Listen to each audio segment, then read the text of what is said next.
Okay. Woo! Here Now Livestreams. Number 26. Feeling grateful to be here. I'm feeling grateful for another opportunity to expand my present moment awareness. A space to allow others to expand their present moment awareness. Purpose, fulfillment, peace, joy, gratitude, gratitude, gratitude. Much love, much love. Let's go. Christian Martinez, hello. Welcome to Here Now Livestreams. How are you feeling today?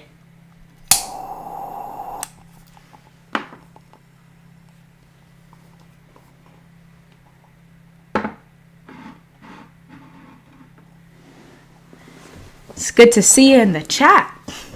Right on time. Well, I'm a little bit late. It's okay.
Christian, I feel a bit contraction in my nervous system, but overall all is well. Thank you for asking.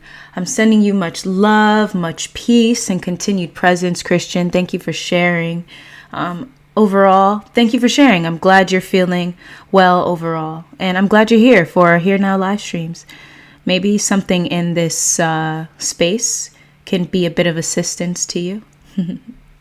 I don't know if you are into breath work, and I'm not sure exactly, what your unique situation is, but I know when it comes to the parasympathetic nervous system, right? Our nervous system, breath work has been something that has been incredibly helpful for me. So yeah, let me know if you've ever done breath work before, even if it doesn't relate to what's going on with you. Jaden, what's up? It's good to see you back once again. How are you feeling today?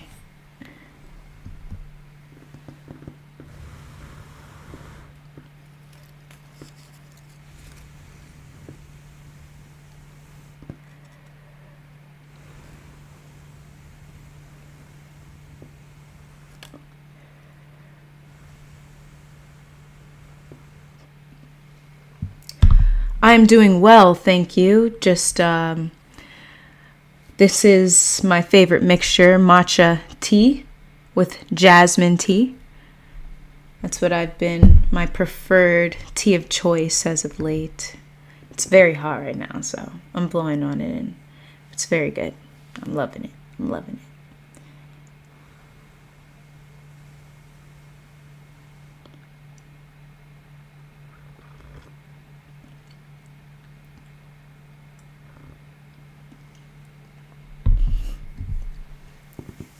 Ooh.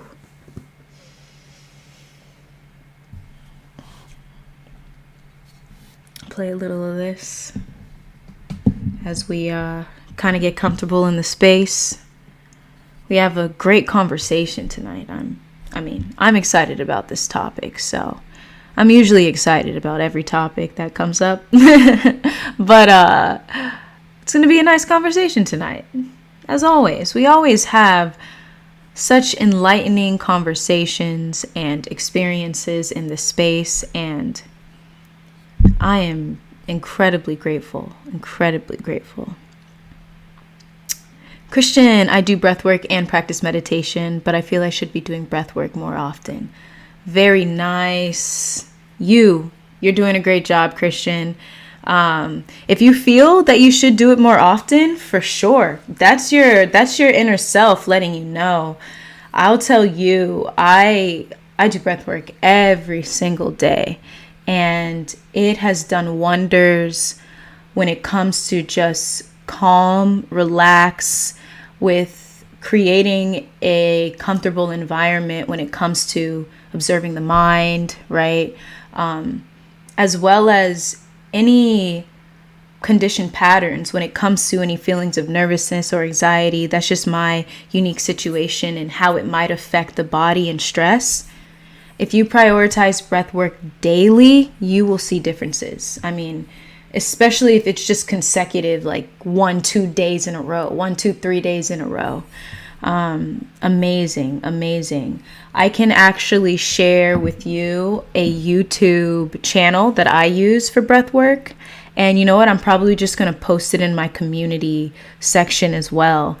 I've done one video by them thus far. I'm going to check out more. But the vibrations of the video, the person who led it, I resonated with it, like, deeply. And the name of the channel is, I'm pretty sure I know the name. I just don't want to. One second. It's Breathwork Beats. Check it out, Christian. Breathwork Beats. It's amazing. And you know, in the future, I will definitely, when I'm more into leading it, I'm into leading it now, but I'd like to learn so much more.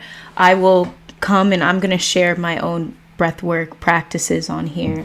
I feel it's a new passion of mine. So I share with everyone to incorporate meditation, breathwork, and gratitude into your everyday. It doesn't matter what you're doing, where you're going, make it something as routine as taking a shower and brushing your teeth. That's how I feel about it. Jaden, Eddie, shout out to Morcie and shout out to Breathwork. Eddie, you already know. What's up, Eddie? Good to see you here and Here Now Livestreams. Adrian, this is why YouTube Plus exists. Did you hear the commercial? Oh my gosh. Yeah, no, it's all good. It's all good. I don't mind the commercials. Once I mind the commercials, I'll get YouTube Plus. Check it out though, y'all. Breathwork Beats. I'll shout them out in my community page after this, because it's great. Jaden, I don't really mix tea flavors. It's usually the single flavor. Do you like to add sugar to your tea? No, I don't really add sweeteners to my tea. Maybe every once in a while I'll add like agave or honey. But usually it's just the tea bag. I like it. I'm not really a sweet tooth. I like sweets, but it's not like I need it. Jaden, this week has been a lot of ups and downs mentally, feeling stressed and always rushing to work, even though I get 3 hours before I need to leave, and then trying to de-stress as the school day goes on. There have been different irritations I felt this week and this weekend as well. Super drivers are just one of the little irritations. Sending you so much love, Jaden. Sending you peace, sending you clarity on this stressful week. I hope that something here and Here Now live streams in this space will help you find purpose in what you experience. Whenever you have moments like this, always remember that life is working for you and not against you. Thank you for sharing. Adrian, use agave. I use it when I want to. You use agave? Agave's cool. You get up 3 hours before, Jaden?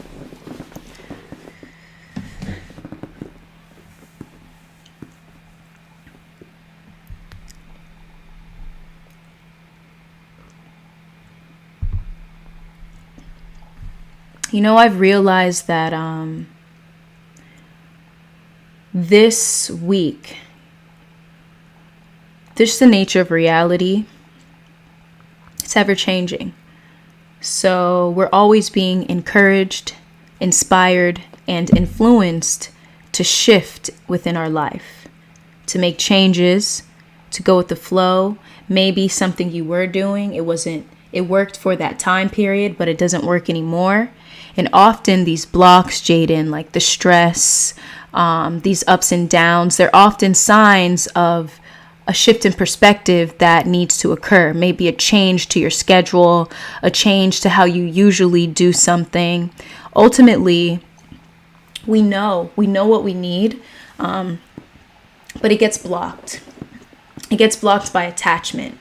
And so, you know, what I'm sensing or of sharing with you here is ultimately what's happening. They're all signs. They're not meant to make you annoyed or irritated, really, or they are, but it's more of a sign to make changes and shifts, because I did feel myself some irritations, but I recognized like, oh, I need to make these changes. And once I started to shift my perspective and said, all right, I used to do it this way, I'm not going to do it this way anymore.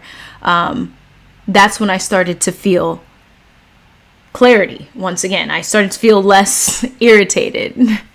So yeah, for sure. Christian, thank you for sharing with me. I subscribe to them. I intend on sending you peace and love as well. I appreciate it truly. Much love, Christian. You got it. You got it.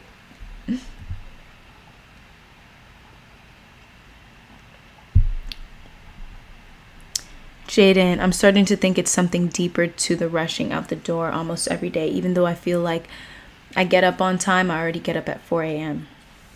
Wow, 4 a.m. is early. Yeah. Jaden, think about it. You know, this is what you're sharing is, I feel like it might be aligned with what we're talking about today. But if you're getting up early, 3 hours early, and, you know, you're still feeling this way, you know, I would ask too, like, why do you get up 3 hours early? I think that's a good question before we even go through it. In those 3 hours, why do you get up early, and what is it that you do during that time? And like delve into that. I am Shibi. Good to see you here in the chat. Halito, wholeness and power to all. Peace to you, Morcie. Much love to you. I am Shibi. It's good to see you back here. Here Now Livestream, number 26. We're going strong, y'all. From surviving to thriving. All right. Manifesting a life of purpose and fulfillment. Purpose and fulfillment. Oh my goodness. There's no other way to live.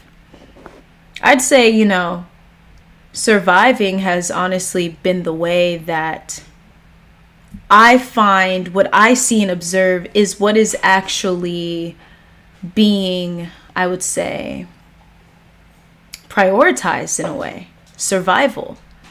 Like, you get up every morning to make money, right? I always say money is energy. That's what it is. It's energy. It's a form of energy within this society that we live in, within this matrix society we live in. So yes, of course, I always say, yeah, it's important to make money in order to live, right? But often within this society, it gets looked at as the making money is that form of fulfillment, right? When we are able to discern where our true fulfillment is, we can raise our vibration. We can become this energy field of what it is we need to attract whatever it is we need, right? Whether it's money, whether it's help, whether it's community, whatever we need to live in this world and to be in this world. When we prioritize our fulfillment, we prioritize purpose, We prioritize feeling a sense of peace and joy, right? What, baby? We no longer feel like we're in survival mode. 1 second. Yes, baby. Okay.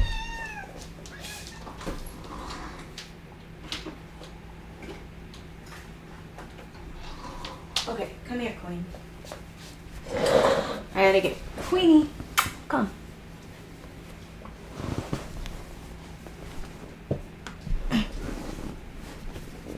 Come here. Come. Come, pups. Come here. Come, baby. Come.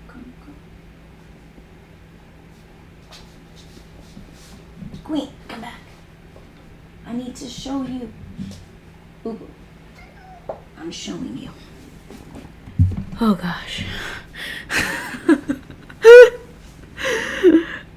my goodness. All right.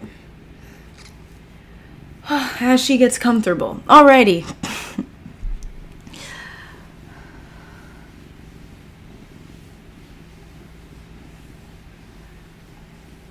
Joe Dispenza says to get out of survival mode and calm yourself down so you can create. There you go, Eddie. We cannot create in survival mode, right? We're co-creators. We're working with the universe. But when we're in survival mode is fear. Survival mode, there's a lot of ego there. There's a lot of unconsciousness and forgetting that we are one with all. We are one with the interconnectedness and interdependence with the universe, that we don't need to yearn. In fact, what it is we need, it's more simpler than we think. And often when we have daily practices and we prioritize them, like meditation, like breath work, like gratitude, or whatever it is that you choose to prioritize, you know and feel the inherent safety and support that life in the universe has to offer. You know you are a co-creator. You know your thoughts create your reality. You know you can attract what it is you need. The actions you take, they're led through purpose, passion, fulfillment. They're led through joy in the moment, right? So when we're shifting out of that, we allow ourselves to step out of this mode that is so limited, you know? For sure.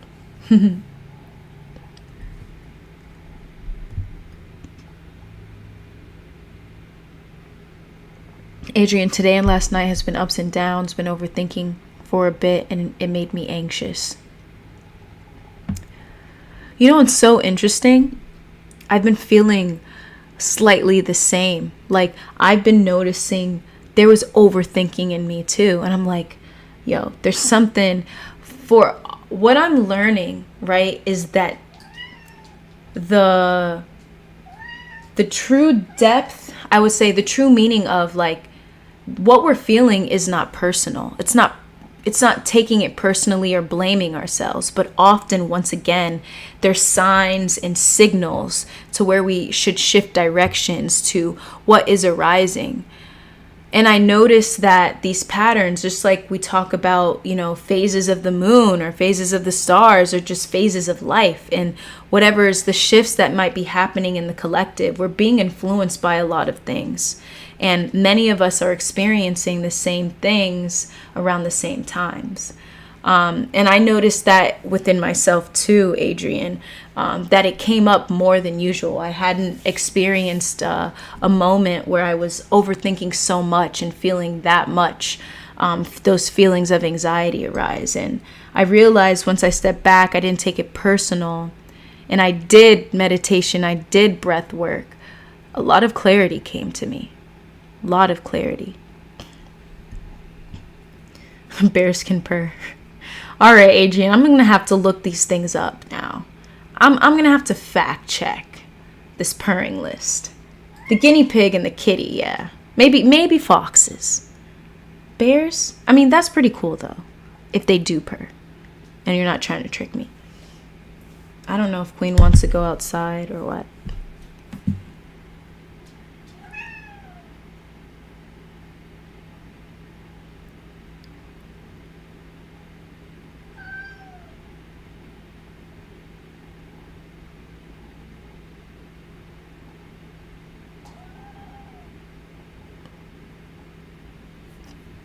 Jaden, I'm okay with answering on here.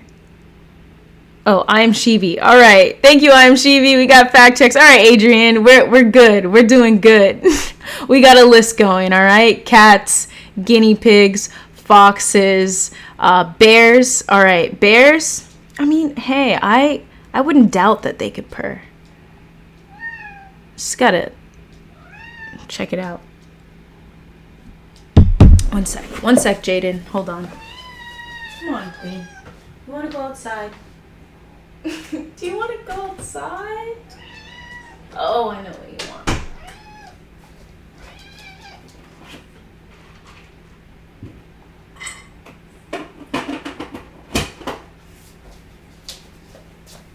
Cats are so funny. They know how to get exactly what they need. All right, so Jaden, I'm okay with answering on here. I wake up early in order to be able to have enough time to do everything in order to not rush. I haven't been tested, but I feel like I have OCD tendencies, which for me looks like doing everything in a specific way, which takes time for me. I honestly feel like it may take me longer than the average person to do every single thing. And because of that, even after work, I'm trying to get everything done so I can get sleep. But that doesn't happen too often. Dinner is usually something instant in the house, although I'd rather cook. The amount of sleep is usually a nap, but I'm lucky if it's more than 4 hours of sleep, and the art hasn't been as frequent because of everything. Thank you for sharing, Jaden.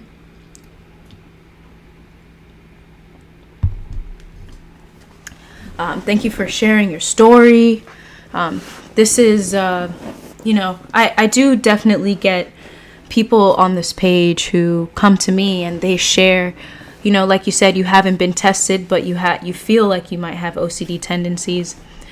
I obviously not giving out any form of medical information, but I would encourage you, if you do, have a practice of observing your thoughts and observing your mind, and really improving your relationship with thoughts and thinking. I share a lot about that here on this channel. And there have been many people who have come to me. They've shared that they experience OCD, and that has been helpful for them.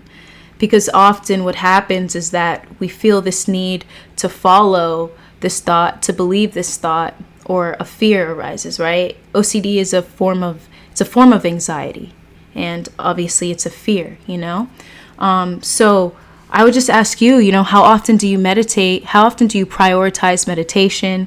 How often do you prioritize breath work? And are you open to trying that?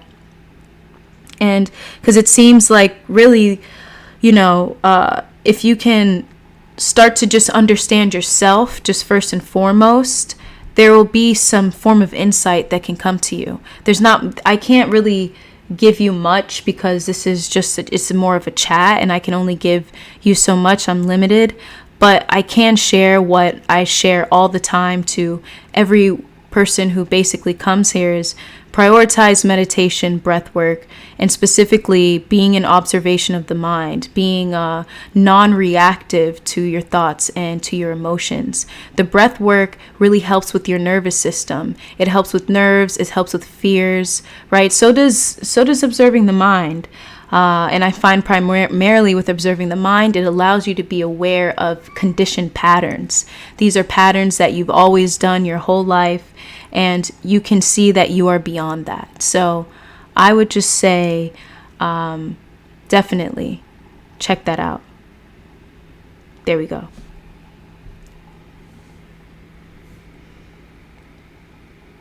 Adrian, I was overthinking a lot, but it dissipated a bit after a few minutes of meditation. I feel you on that one, Adrian. Thank you for sharing that. I find breathwork to be key for me when overthinking occurs. Yes, I am Shibi. Yes. I believe you can overcome OCD and anxiety. Yes, Adrian, indeed. We are not subject to any of these things. They are not who we are. Do you guys see my cat? Come here, baby. What? She only does this when I am live streaming. Because when I'm not, she is on my bed sleeping or somewhere else. You want to go outside? No, you don't want to go outside.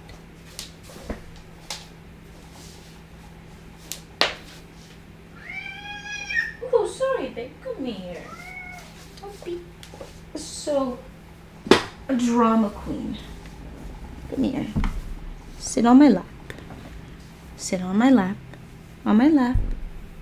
Queen. OMG. All right. Today's topic seems perfect for me. Yes. Jenny, more fleeting thoughts than long lasting. Yeah, she's already purring right now.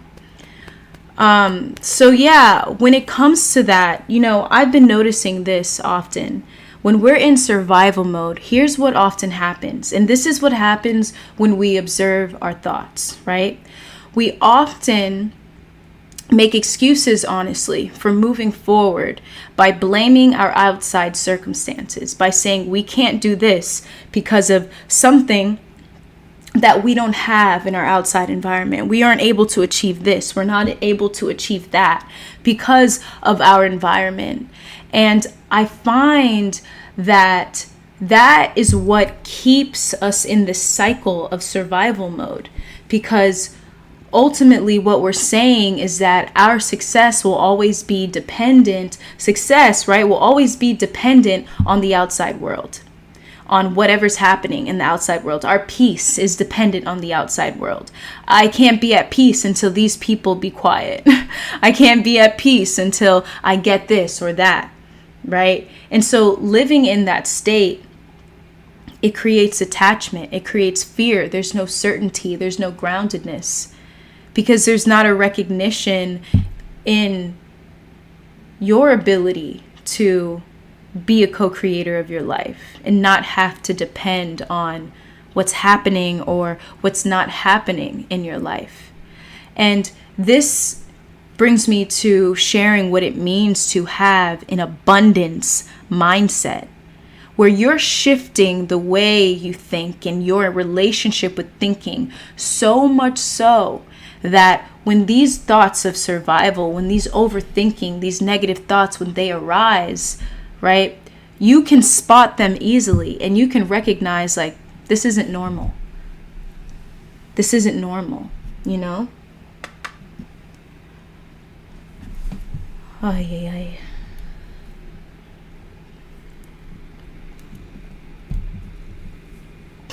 Adrian, maybe because she can feel our presence. Probably. She probably loves the vibe here of Here Now Live. She wants to be a part of the show. She's a little mascot of the show. Eddie, meditation breathwork is so good for calming the monkey mind. You got it. Oh my gosh. Yes, it is. And the way it changes your everyday, for me, along with that, is how I prioritize present moment awareness of acknowledging that every moment is a ceremony, making every moment a ceremony, as some form of celebration. Before my breathwork and meditation practice, I always state what I'm grateful for. Always. I'll go outside and I'll start grounding. No shoes, feet on the grass. I walk around. I got my Palo Santo right here. And right around my tree, I start stating everything I'm grateful for. Everything. And feeling it. Getting grounded into that. The more I do that gratitude doesn't just live within that practice. It lives within life. When I wake up in the morning, in those moments where I do find that those old conditioned patterns begin to come back, because I created a habit of gratitude, it allows me to transcend it in the moment. What it really takes when it comes to shifting out of this survival mode, to transcending these negative thoughts, it takes prioritizing an abundance mindset, it takes prioritizing yourself. You must prioritize peace now. You must prioritize fulfillment now. Everything must be now, not later, not in the future, not when you receive what you want. It's now. It's now. And many times when we do these very simple practices, we recognize that whatever insight we need to receive, it arises in the moment. There's not much we have to do. Maybe even as simple as setting an intention or asking a question. But the answer will come to us, whether it's in a vision, whether it's through someone speaking, or we read a book, maybe in Here Now Livestreams. The answer always comes to us. Why? How? Because we are one with life. We are life. We are a part of the interconnectedness and interdependent nature of life. Ask and you shall receive, right? And it always takes that prioritizing that. If you're not doing that, ask yourself why. If you're not doing that, ask yourself how. How can I make it be without making excuses, without focusing on how it can't work? Ask yourself, how is life working for me in this moment? How can I be a part of life making things work out for me, right? Instead of that resistance. All suffering is resistance. When you observe enough, observe your mind enough, you can even observe the outside world enough. All suffering is resistance. It doesn't matter what's happening. Once you stop resisting, suffering is no more. Suffering is no more.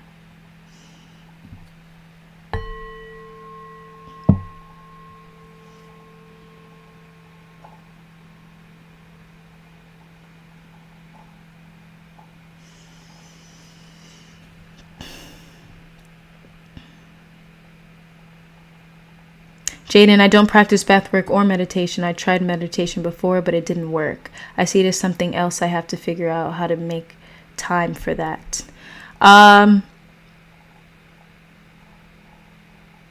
Eddie, yeah, try breathwork, fam. Do breathing that makes you feel great. Ideally, like to have at least 30 minutes a day at home for art. Try breathwork, Jaden. I would say that meditation is something that for each and every person, you ultimately create your own practice for it. Remember, meditation can be as simple as one conscious breath in, one conscious breath out. You're here in the moment. Even take time to be like specifically, I'm not sure what meditation you tried, but I would encourage you for 1 minute, 60 seconds a day, observing thoughts and emotions without judgment, without trying to change it. Be non-resistant toward what comes up. Any of those thoughts that tell you you need to do this, you need to do that, observe them without reacting to them. All right. Your response is really just observing. That's it. And this is a powerful meditation. And it really shows you that you are not your thoughts and you are not limited. You are not a prisoner to these thoughts. You use the thoughts. They don't use you. And often when it comes to these feelings of anxiety that arise, experiences with OCD, these thoughts are they're using us. We are not limited to that. We can always transcend that. But it's always a matter of each individual. As long as they know, as long as you know, and as long as you have the awareness and the willingness to prioritize that in your life, you will see it through, right? You will see it through. It's always our relationship with what it is we do and what it is we prioritize. Ideally, I'd like to have at least 30 minutes a day at home for art. Well, you can make it happen, Jaden. Make it happen. It's your life. Make it happen. Adrian, peace is internal. Peace is internal. It's internal. Peace is always there too, regardless of what we're feeling, regardless of what we're going through. It's always there. We always have access to it. We always. And know that anytime you're experiencing something, you're experiencing discomfort, overwhelm, overthinking, just in that moment, just remind yourself, peace is an option here. It's an option. Mar got the juice. Hey, I resonate with your message of meditation and breath work. But how would I go about using those things to connect with my deeper self? Mar got the juice. Wonderful question. You don't have to do anything. Meditation and breath work is the door to that connection to you. It's you. There's not much you have to do. This is the beauty of life. You know, we live in a society where we feel like we must try so hard to reach these so much, right? And it's true. It does take hard work to build a skill or to master something. But when it comes to meditation and breath work, everything is now. Everything is in the moment. The moment you choose to meditate, you are connecting with your deeper self. The moment you choose to do breath work, you are connecting with your deeper self. Maybe in the beginning, it might be hard to tell because you're adjusting, your awareness is adjusting, or maybe you'll feel it right away, right? Ultimately, I feel like the moment you do it, that calm and that ease, that is exactly the moment when you begin to connect with your deeper self, right? Connecting with your deeper self is becoming more in tune. And that also, even that phrase, connecting with your deeper self there's so many more branches that open up when we mention that. But ultimately, Mar got the juice. Just know, you don't really have to do anything. You already are. So prioritize meditation and breath work. And I would say this, find purpose in it. Why are you doing it? Why are you meditating? Why are you doing breath work, right? You don't have to do it just because Morcie recommends it. I highly recommend it. But we must find purpose in it. Why are you doing it? Right? For me, I know I'm doing it because it allows me to feel the calm, the clarity, the deepened sense of interconnectedness with life itself. It deepens my everyday present moment experiences, present moment awareness, where I'm here now fully. The list goes on and on and on. It's been building every single day the more I do it, right? It's all about prioritizing that, and you'll see you are a sovereign being, right? When I say sovereign being, it's that you are not a slave to thoughts. You are not a slave to these emotions. You are beyond it. You are beyond it. Ultimately, you are beyond it. And when you know that, you can go about life and you can be more creative. You recognize abundance with ease. You make deepened connections with yourself and others, right? Just know that you already are. Already are.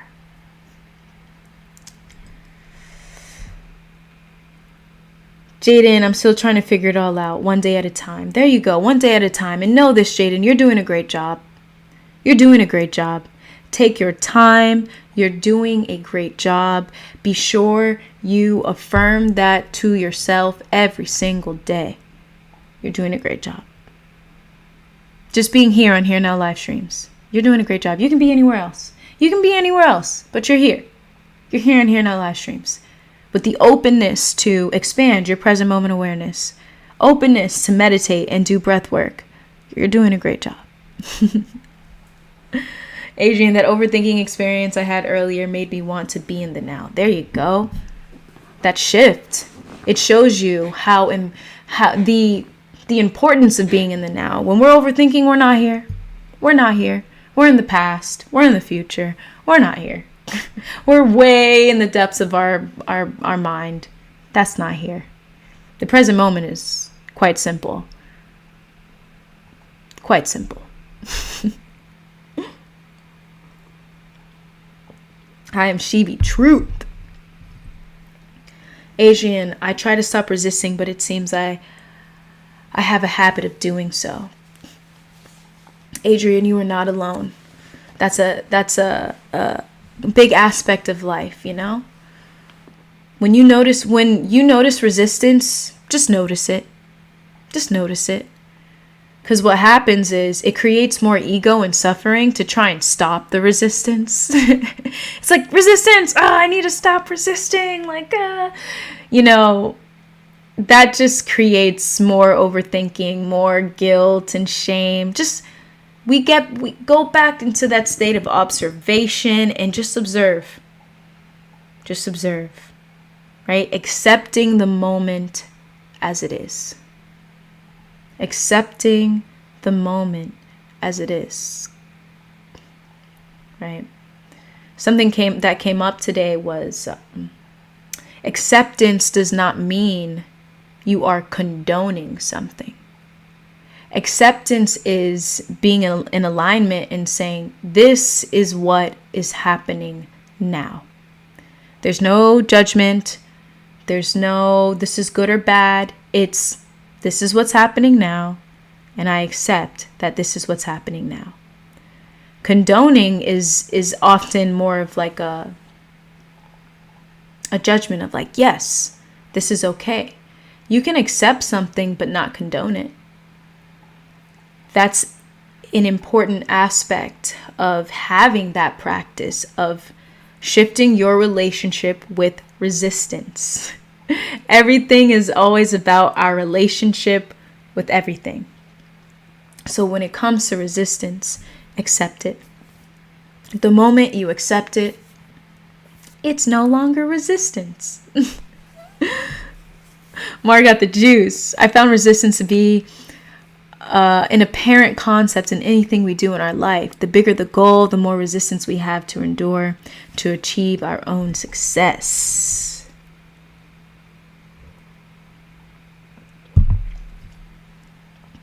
Often, with the bigger the goal, the more attached we are. And the more attached we are, the more resistant we tend to be.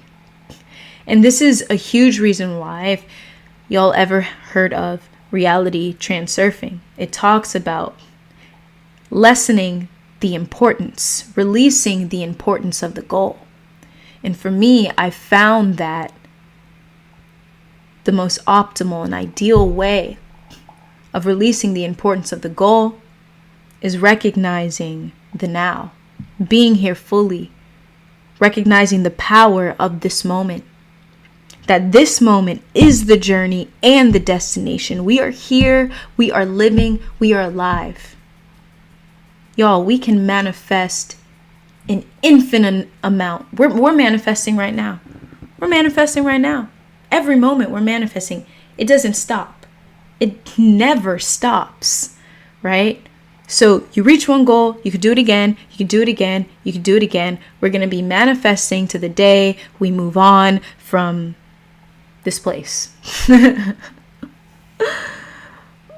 What allows us to be in flow, to recognize our truest nature, is honoring the now. When you honor the now, you will reach every single goal, any goal it is that you're meant to reach. You're going to reach it. If it comes up in your mind and that is your intention, it's all yours. It's all yours, right? It's all about your journey and how you what you prioritize in that journey, right? The energy of the journey will always match the energy of the end goal. So if you were resistant, you were super attached during the journey, you never created a habit of being here now, of being in flow, of being here with the present moment. So you'll get exactly it is what you want. But it's only going to last. There was so much attachment that was placed onto that. You'll get it, but there's going to still be this feeling of lack within. Because in that journey, that feeling of lack was never, you never confronted it. It was always, if I get this will heal my feeling of lack. There's really no like material achievement that will feel that. It has more to do with the recognition within the self, the dissolving of the ego, the recognition that we are not separate. And when we can feel that, right, we're not surviving anymore. Surviving is ego, right? The attachment, the resistance, that's all a matter of surviving. When we shift to thriving, we prioritize present moment awareness. We prioritize the now. And that's when we are so in flow. We're so connected. Enlightenment is intimacy with all things. In this moment right now, you feel an intimacy with all things. You drink this tea right here. Whoa. You drink this tea right here. I guess it's, hey, cheers to that. Cheers to that. Drink this tea right here. So grateful for this tea. It's warm. Right now I need it. Thank you, tea. Thank you, tea, for nourishing my body, for nourishing my soul,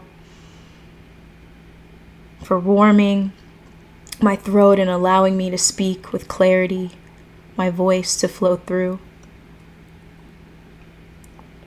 That's present moment awareness. That's intimacy with all things. That's fulfillment in the now. You invite that more into your life. You continue to invite that in. You're out of survival mode. Survival mode is long gone. You're thriving. You're thriving. Also, please get some sun to reduce anxiety.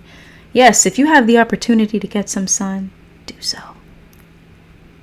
Jaden, thank you so much for the insight. I got to make that happen daily for art at home. The art is happening mainly at work. It depends on the schedule and how my classes are. I just rather do art when I'm not in charge of students. Not to say that art is less than me doing it at home, but there's a difference. I can zone out completely at home, but I can if I have a class with me. I'm with. Jaden, you know what you need to do. Take some time to sit back, realign, ask yourself, what do you need most right now? What do you need most right now? And how can I make shifts in my life, right? And definitely prioritize meditation and breath work. Eddie, we create our reality from within. Cheers to that. Cheers to that.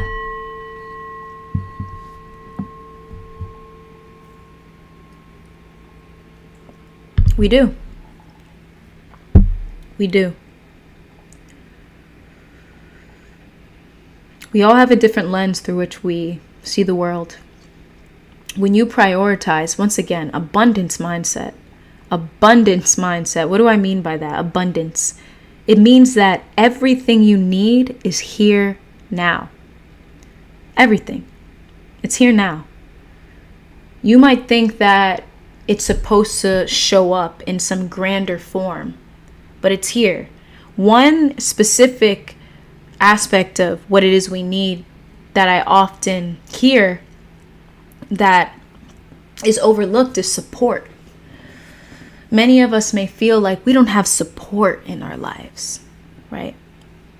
Number one, if you need support from the people around you, ask. Ask. Ask. Hey, I need your support. Tell them how and meet them halfway. Tell them how you need the support. Let them know what you're experiencing in life and what's important to you. There goes one. Two. Which is the main one? That was the first one, but this is number one, is ask yourself, how can you be a support to yourself first and foremost? What can you start shifting within your schedule? What can you start doing less of and doing more of? Doing more meditation and breath work, prioritizing that throughout the day, right? Creating goals and intentions for yourself, setting them, right? Prioritizing present moment awareness, recognizing joy and fulfillment in the moment, now. Choosing to be led by fulfillment, to be led by peace, not to be led by fear, not to be led by the need to survive. Being led now.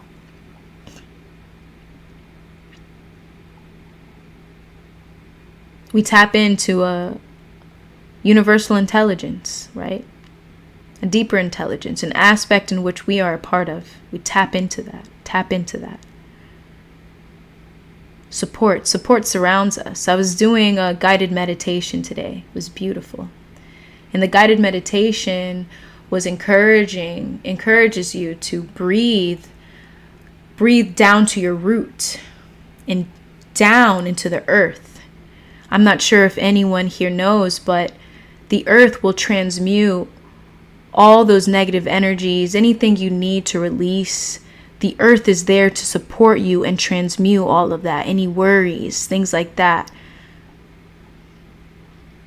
This is why we have our root chakra, right? Our root chakra is associated with survival, with support, right? Within this lifetime, within this world, right? When you clear that out, right? You're clearing that out. You're allowing yourself to feel safe. That sense of survival mode, it's not existent because it's clear. So now you feel supported. You feel safe. Safety is everywhere. And this is why within the practice of gratitude, when you acknowledge every moment you feel supported, it begins to expand more and more because you're expanding your awareness around safety and support and specific. This is what it means to shift your mindset. Shifting present moment awareness, right? Whatever it is you feel you need, recognize it wherever it exists right now and speak to it. Speak about it. Give gratitude for it. Feel its existence. It expands. It expands. I'm Shebi, much love, so very true. Chase Warren, cheers to the tea. Cheers to the tea. Enlightenment, intimacy with all things. Indeed, indeed. Jaden, I feel like I'm pretty good at listening to my body. I feel like I need less social media, specifically Instagram, because I'm always on there. It's like I should be focusing on something else in the present I actually want to do. There you go. Jaden, you see, you already knew. I'm telling you, everything we need, we already know. It's just often it gets blocked. There's not enough space. Meditation allows you to invite in more space so you can recognize things like that. Not only recognize it, but actually take action into ensuring that you're using it less. Or at least you are improving your relationship with social media. This is what I say. In social media, it doesn't need to be inherently bad. We're on social media right now, aren't we? It's the way we use it. How are you using it? How are you using it in priority? Is it helping you, or is it just used as a way to kill time? Boredom. And that brings me to something I wanted to share, right? Boredom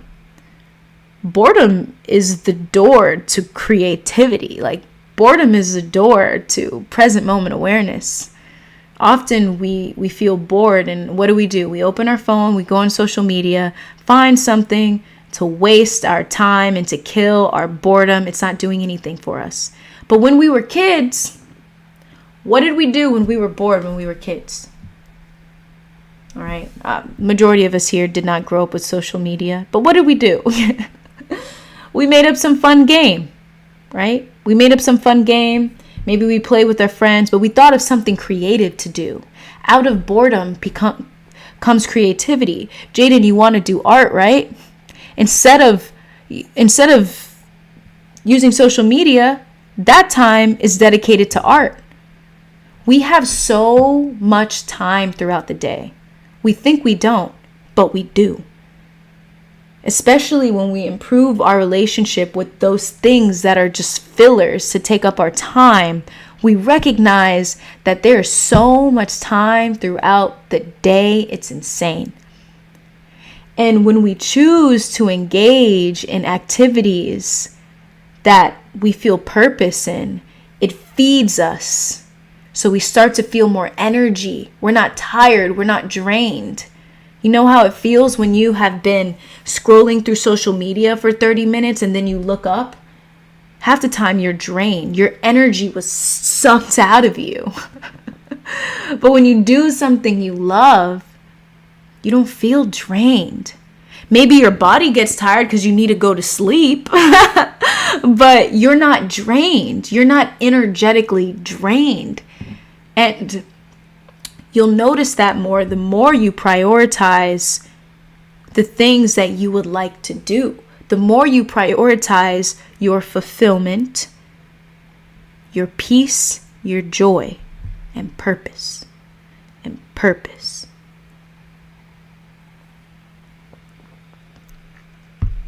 Chase Warren, yes, there's usually space in our life that can be utilized for things that are important for us. However, there may be other things we need to stop to make that room. Yes, even if it's procrastination. I agree, I had to delete social media because it takes up precious time that I could be using for hobbies and interests of mine. Cheers to that. Cheers to that. We have so much time throughout the day. So I'll share with you that lately what I have been doing, I have, here's my planner, y'all. I have a planner because I have been curious about how I spend my time and where my energy goes, because our energy is valuable, everyone. Our awareness, our energy, it is so valuable.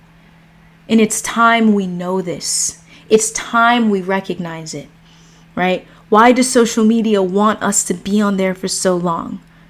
Because our awareness is so powerful. And they want it in one place. Hey, everyone might have their own ideas, but all I'm saying is, why does social media want my energy so bad? That's one thing why do you want my energy so bad, right? So for me, I'm like, hey, I want to know what I'm doing throughout the day. So I just created a little color system for myself. That's what I do. I have colors that are associated with what I'm doing throughout the day, and it helps me know where I'm putting my energy. Where am I putting my awareness? And then I could look at the end of the day and say, I'd like this to shift and this to shift. Since doing this, I have felt so much clarity, presence. It's been expanding. Everything that it is I wanted to do, it actually comes with ease. There's less resistance in my life. Often during the day, we're unaware of where our energy is going. We're unaware of where our awareness is going. At the very least, first step, everyone, this week, make the intention to just become aware and keep track of where your energy goes. How long are you spending on social media? And when you're spending it on social media, what are you doing? Right? If you need to, you can have a 30 minutes and maybe an hour dedicated to being on there and being intentional about it. And then going and doing something else you love. Picking up a new hobby, a new skill. That's what's going to give you your truest intention. And then you can use social media as a form of sharing that, right? Which is essentially what I'm doing right here, right? You use social media as a form of sharing your very unique gift. What it is you love to do, share it. Share it. Because when you share it, it expands, right? And you feel it's just another thing to help you continue to do so. And, just something else. But ultimately, all I'm saying is prioritize fulfillment. All right. No more survival mode. We're not there. We don't need that. It's never helped us. It's just fear. We're here to thrive, y'all. We're here to thrive. Jaden, it's really filler time. I want to read before bed every night. I usually end up on YouTube or Reddit instead. Chase, let me tell you, I feel you. I find myself in those moments too. And I'm like, dang, I really should have read. Right? It really takes those moments to once again, like I shared, like, prioritize bringing awareness to where your energy goes. Do it for a week. Do it for 2 weeks. And what you're going to notice is that you're not going to want to be on YouTube and Reddit at the end of the day. Actually, what you were once interested in, it's not going to be as interesting anymore, because you're like, wow, this isn't getting me to where I'd like to be, or allowing me to feel what's present in the moment, which is fulfillment, right? Even having a sense of purpose. Your purpose doesn't need to be grand. It could be something simple. What you feel your purpose is in the moment. Have a passion for that purpose. Set a goal and follow that goal. Jaden, it's mainly Instagram. I have Facebook too, but I'm not on there as frequent as Instagram. Jules, that was a big take on social media. Very well put. Much love, Jules. Thank you, and welcome to Here Now Livestreams. Jaden, I uninstalled Instagram once before, but I only lasted 6 days. Maybe I should go for another detox. This is what I would say, Jaden. You should definitely, if you find that social media is getting in the way, it's not helping you, a detox is definitely the way to go, because it will help you understand who you are, your relationship to social media, how you would like to use it, if you would like to use it at all, right? And here's what I would recommend. Read a book about social media detox while you are social media detoxing, okay? That is what I did. It is extremely helpful, and it motivates you the entire time. I took a month off. I did a social media detox, took a month off, and I read that book. I dedicated the time that I would be on social media to reading that book. And then I planned out all the other activities and things I wanted to plant my nose in. I did that. And that was helpful. So, hey, try that. There's so many ways. Abundance mindset, y'all. Abundance mindset. Whatever it is you plan, your intention to set, it's there. You can realize your intentions. Easy. Simple. No yearning. Adrian, I use it for learning spiritual stuff. I did almost 1 month off Instagram. It's a nice break. Whenever you need a break from something and you take that break, you feel like you again. There's so much information on social media, even if it is spiritual stuff, that's one thing I noticed. Even if it is, sometimes we even need a break from that. Just a break. Just to go out in nature, to do our thing, come back. And then we can come back and receive and step back into that. Because, of course, all of the spiritual insight and information, they're all aiding us and helping us to remember who we are. Sometimes, it can be so much. It's important to recognize, when is enough? When is enough versus too much? I am Shibi. I have a special relationship with bees. They come right up to me in my face. I was stung by one a while ago, but I told myself to just breathe. Normally I would swell up, but not this time. Peaceful transfer, I call it. So beautiful, I am Shibi. I had a video of a bee coming by me. It was so funny. It was caught on camera. And I was like, oh, I'm going to be still. And then it came so close. I was like, no way. I moved out the way.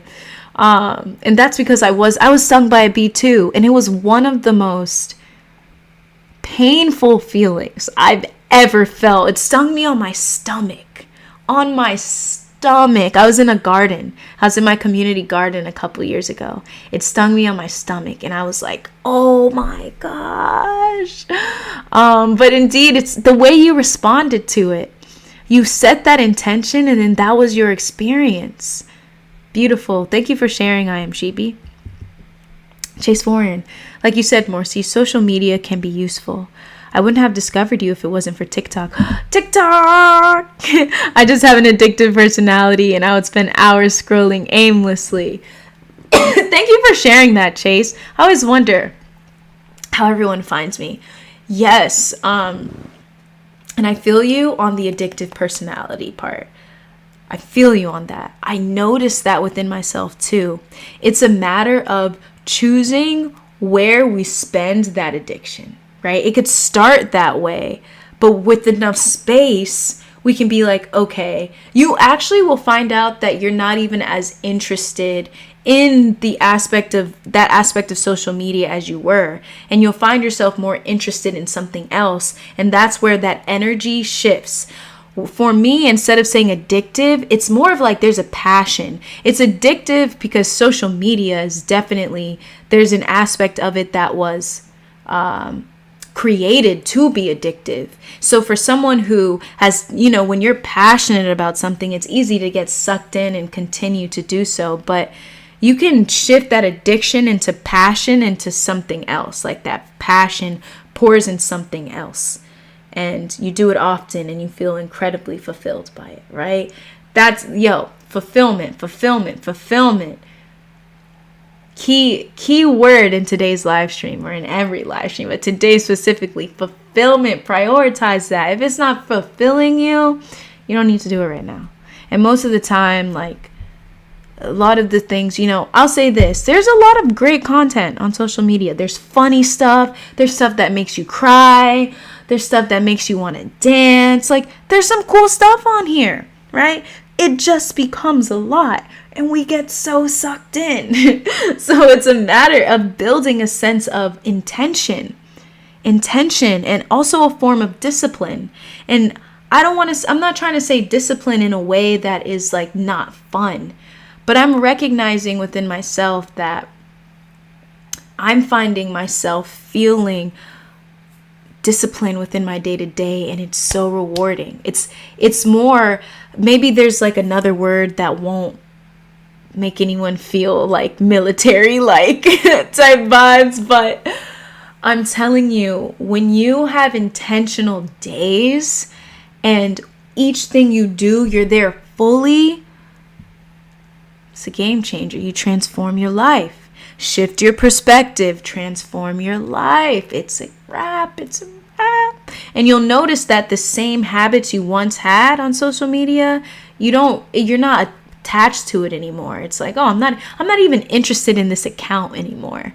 Like, I'm not even interested in watching this type of content anymore, because that was the type of content you may have watched to when you were just bored. And you're like, I'll just utilize my energy in this little channel. Like, so for sure.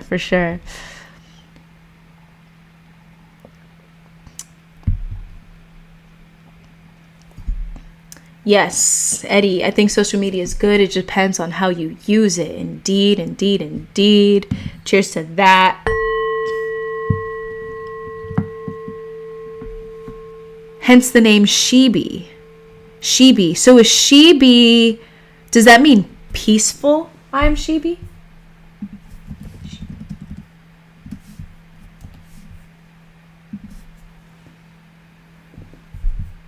I'm like looking it up. Let me know.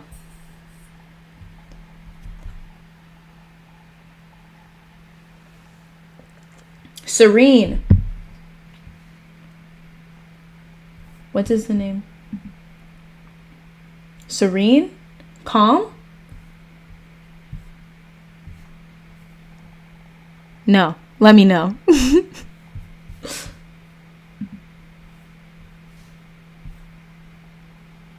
I'm seeing S in the name Shibi means you enjoy open-mindedness. Talent is great, but don't overrate. I don't know. Let me know. Looking it up. Eddie, just limit usage. Indeed. And when you limit the usage, you're more intentional about it, right? You're way more intentional about it.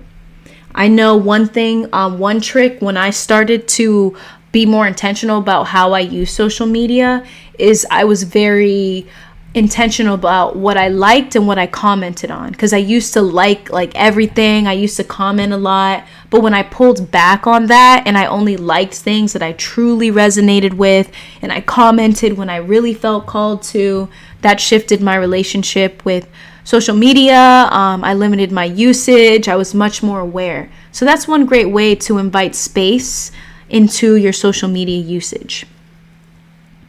Eddie, I agree. That's why I unfollowed every meme page and stayed away from them. Yep. Memes are funny. Just limit our usage. Louie! How are you doing, Louie? Good to see you here once again. I hope you're doing well also. Welcome back. Welcome back. Adrian, I got stung by a bee back in 2008 after I grabbed it with my hand. Whoa, I was 6 at the time. Brave. 6.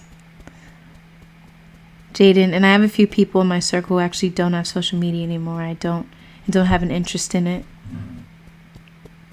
This is how I say it, you know. We don't have to live it. If you don't need it, you don't need to use it. But all I'm saying is, when you learn to use it correctly, it can really take you places. I'm telling you, y'all. I met great people through social media. When we learn how to use it, we train ourselves, we train our minds. We can definitely, we can build with it. We can create community. Like right now, this is a community. We're creating a form of community. We're coming together. We're talking about concepts that expand our awareness. We're having shifts in consciousness. We're creating communities. She's trying to get comfortable. Sorry, Queen. Hold on.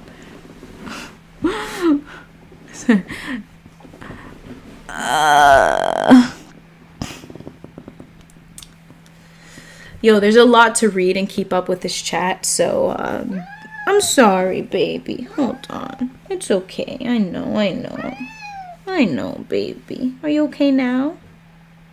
Is this comfortable? Okay. Better? Is better? I'm not sure if it's better. Yeah, y'all. Hey, there's a lot going on in this chat, so help me out. When you're sharing things with me, just know that I'm trying to keep up with quite a few different topics. So when you share, be mindful. Thank you. What, baby? Is your nail stuck? I think her nail's stuck. Okay. Yeah, her nail was stuck.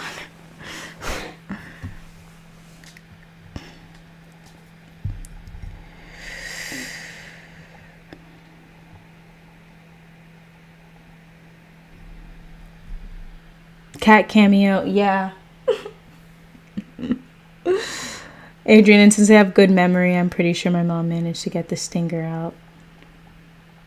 Moms are the best, aren't they? They're the best.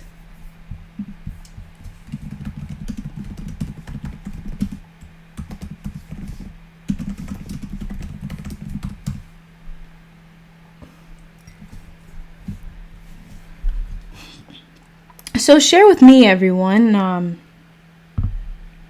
We're talking about We're talking about thriving instead of surviving. In what ways, in a nutshell, what would that look like to you in your day-to-day? A short little snippet. What would that look like to you in your day-to-day? Where you notice, oh, these are moments where I was in survival mode, but this is how I'd actually like to shift that.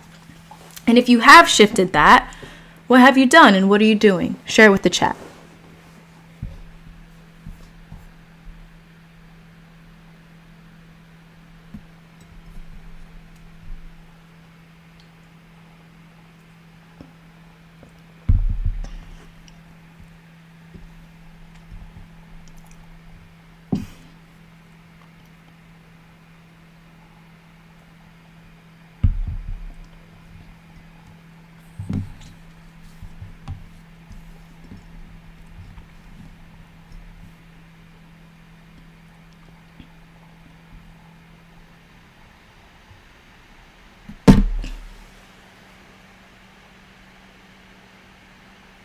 Sorry, baby.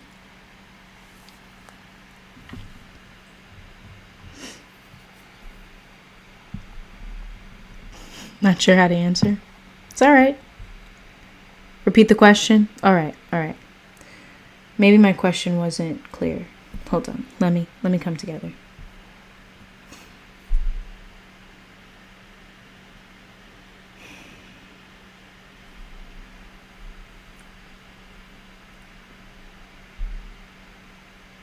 All right. Simple question. What does thriving look like to you in your life? Simple as that. What does thriving look like to you? Based on the topic, we're saying from surviving to thriving. What does that look like to you? What would that feel like to you? Either one or both.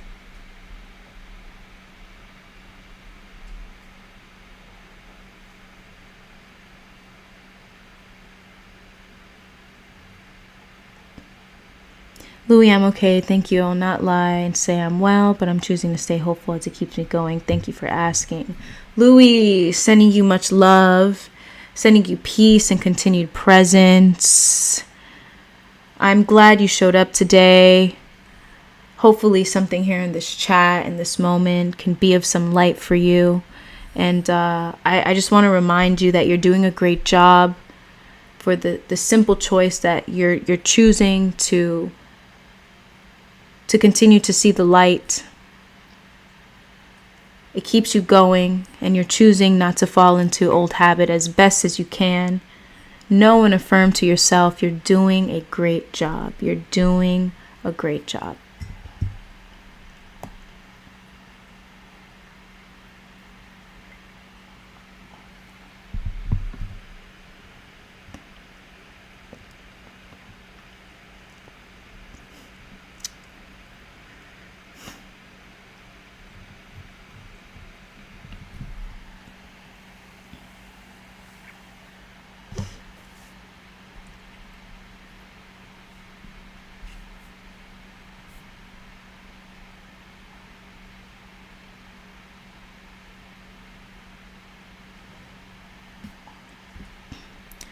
I think I'll say this for myself when it comes to the question that I asked. One thing that I invited into my life a lot more was self-care, right? Not that I wasn't prioritizing it, but I'm prioritizing it even more, right? So taking my time each day, I like to share that every moment is a ceremony. When we talk about bringing awareness to what we do and expanding our present moment awareness, ceremonies are a great way to invite presence into your life, because you are acknowledging even the smallest things within your life. You're not waiting to feel fulfilled for a bigger moment, for a bigger ceremony. You are choosing to create that ceremony yourself. So one thing I do, right, is I do yoga. I do yoga every day. I do it, let's say I take 2 days off most of the time, so 5 days a week, because my body gets sore. And I call it, I do a foot ceremony. So when I wake up in the rising, before I go to yoga, hop in the shower, and I get my little foot scrub. I scrub off the dead skin, and I start thanking my feet. And I will, once I'm done, moisturize it, make sure they look great. You know, that's a form of self-care for me, taking care of my feet. Our feet do so much for us. That's just, something I felt like doing. Something as small as that, I call it a ceremony. A ceremony can be you bringing awareness to something, you stating your gratitude for something, and maybe setting an intention. But it's a celebration of something, whatever it might be. A ceremony can be impromptu in the moment. I had a ceremony with this tea. Thank you. I'm grateful. This is a little impromptu tea ceremony, right? For me, that is what has allowed me to feel like I'm thriving. Something as small as that, because it's inviting more awareness. The more awareness you bring into your life, the more life you feel. If you have been here for my guided meditations, you'll notice that I always say Awareness is life. Whatever you give your awareness to, you give life to, right? Through giving your awareness and prioritizing forms of self-care. It could be a hair ceremony, a skin ceremony, your feet, anything that has to do with your body, right? It could be your mindset, abundance mindset, shifting your mind, setting some certain goals. Those are forms of ways where you begin to thrive because you find and you see the importance of now, not later, but now, right? Life is a ceremony. Treat it as such. In whatever way that might look like to you, treat it as such. Louis, I appreciate your compassion towards me and others, Morcie. Much love, Louis. Jaden, thriving to me feels like less stress. Creating more, getting more sleep daily, actually cooking more meals for myself. Yes, as opposed to instant and having time to just be before bed every night. Cheers to that, Jaden. Even in that, what you shared, I felt the energy of that. That felt very calm. That felt intentional. That is thriving, Jaden. That is living your life. Life is happening now. It's happening right now. You make all those things a priority. That's what fills you up. We talk about life force energy, clearing out energy centers, right? Allowing yourself to feel the flow. Know you are the flow. That's it, Jaden. Thank you for sharing. I am Shibi. Being is thriving in itself. I no longer get triggered. That's progress for me. Being. Whew. Powerful. Deep. That spoke to the depths of who we are. Being who you are without the labels. Any label, any form of identity, whatever it is. Being, you attach to that. Oh my goodness, you fill yourself up with life. This is why we prioritize meditation. You create space to just be. It's another form of meditation. Take time, even if it's 60 seconds, 1 minute. Be there in that moment. Not attached to anything, no label. You're not young, you're not old, you're not your gender, you are not what you do, you're not what you look like, you're just there. You're being. You're an awareness. There's so much freedom in that. And it feels really nice. It feels really nice. 1 second.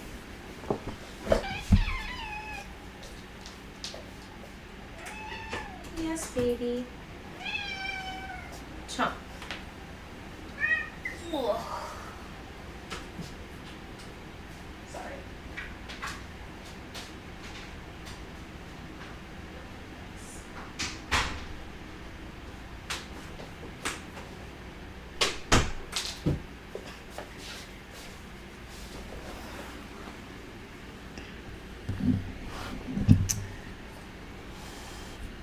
Adrian, get a foot massage. I have.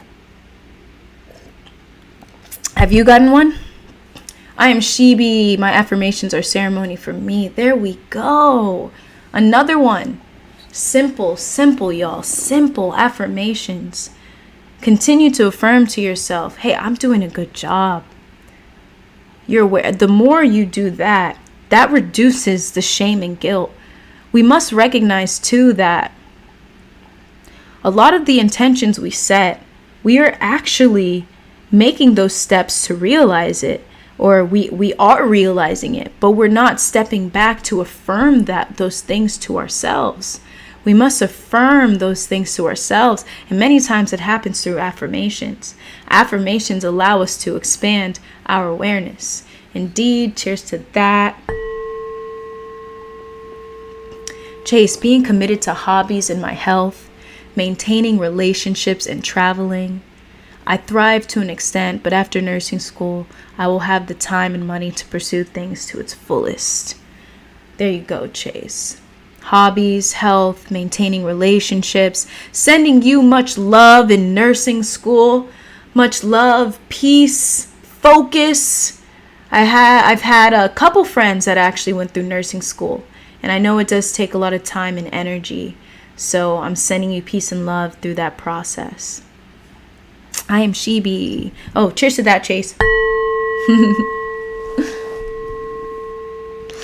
I am Chibi. I use my throat chakra more when out in nature because I'm constantly talking to the trees, etc. Another form of ceremony, huh? Speaking to the trees. Speaking to the trees, opening up, self-expression, throat chakra, communication, self-expression, authenticity. The trees are giving you that space to be you authentically, express yourself authentically. There you go. There you go. Jaden, that is what I would want. That's not actually happening right now. Jaden, make it happen. Make it happen. The fact that you wrote it down and you thought of it, that can be your reality. Instead, affirm to yourself, it is happening right now. It's coming into your mind, and your mind is actually trying to figure out ways to make it happen. It's happening right now. You are manifesting it right now.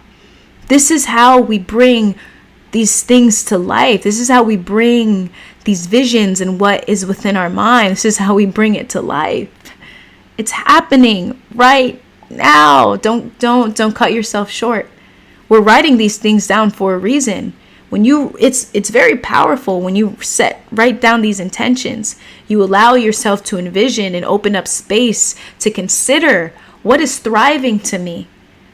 What is thriving to me? Oh, this is thriving? All right. How can I make it happen? How can I make it happen? It's so much simpler than we think. It is. It's the mind that makes it, the conditioned mind, the patterns of the past. So much simpler than we think. Adrian, being plant-based, trying to be as healthy as I can be, meditating daily. There we go. Cheers to that. The diet that aligns with us the most, plant-based, trying to be as healthy as can be, meditating daily, thriving, y'all. Do y'all notice? You notice a pattern here? Thriving means you are prioritizing yourself. You are prioritizing you. You are prioritizing what makes you feel good, what makes you feel at peace, what makes you feel calm and serene. Life is now. We don't need to wait to feel these things. It all exists in the now. We can shift whatever it is. We already talked about it. We notice, oh my gosh, I'm wasting time here and there and here and there. We can start making these shifts.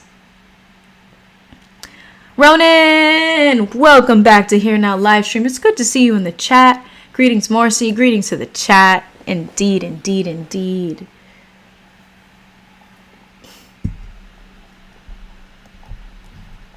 Not yet, maybe, but I do like doing so. Yeah, foot massages are great. They're great. They're amazing.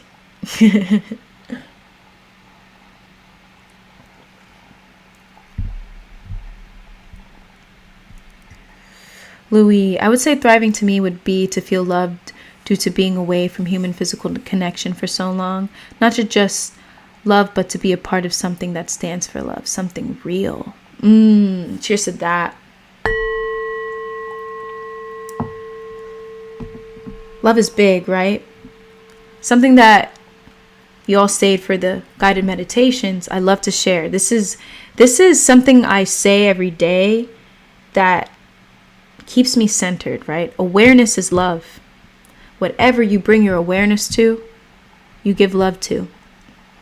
And so much of that, Louis, of what you shared, it starts with you.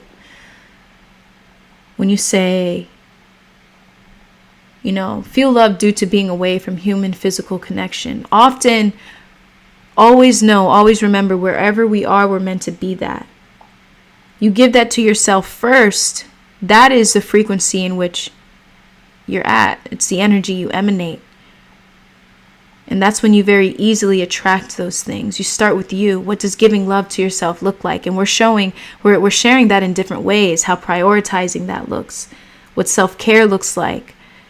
Hobbies, what things, new ideas that we'd like to step into, new hobbies we'd like to learn, or hobbies that we'd like to continue to work on.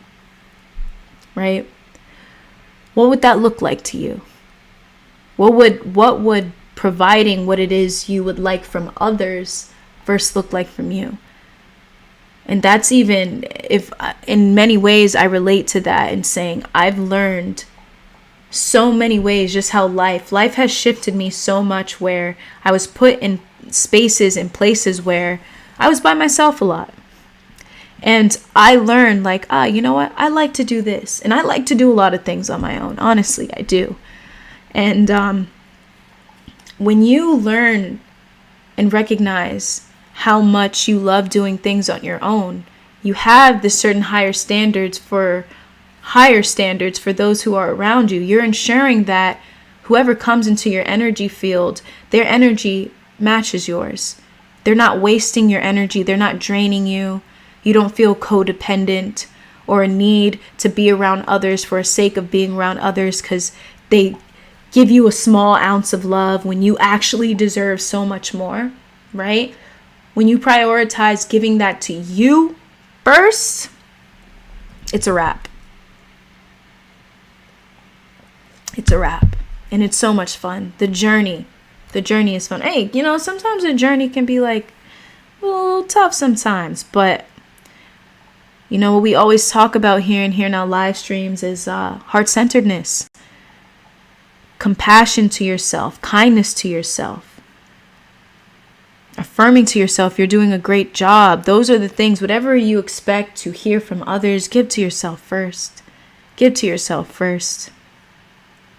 It really shifts the way you see community and the way you would like the people around you to, what are their habits and how they might influence you. So yeah.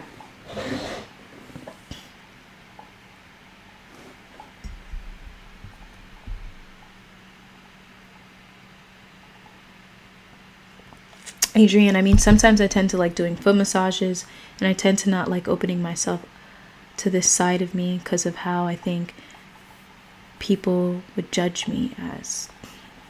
Judgment is tough for sure. It's tough for sure. One thing I know and can share is,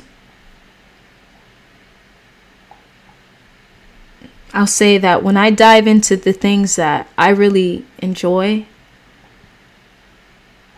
and I do it often, right? Often that feeling of fulfillment, peace, and joy, it overrides that fear of judgment, And often that fear of judgment can stop us from even engaging sometimes in that one thing we fear being judged about, right? It's one of those things where you sit with yourself, invite in enough space. What is it that you want for you? You're living your life for you. The people who might be judging, right? And often, I can say this specifically for myself, it's always the thoughts in the mind. Many times, most times, other people are not concerned about anyone else besides themselves. We just think everyone's judging us. But it's really our own thoughts, and it's getting projected onto others. When you embrace what you do with passion, that's what emanates. It doesn't even matter what you do. When you love doing it, that's what is so magnetic, So Adrian, do what you love. Do what you love, because often within that, there's that sense of purpose there. Or at least it's a door to something else, right? Here's a little something, y'all, that, what time is it? 8:30. I just want to share this with y'all a little bit. I picked up a new hobby. This hobby brings me lots of joy. I got a tongue drum.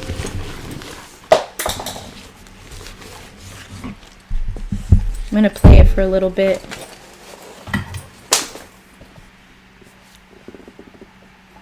I don't know any specific songs. Play it for a little.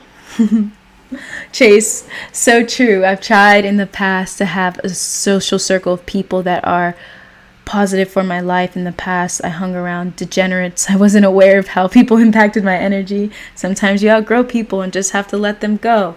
Cheers to that, Chase. Cheers to that. Yes. It's good right there.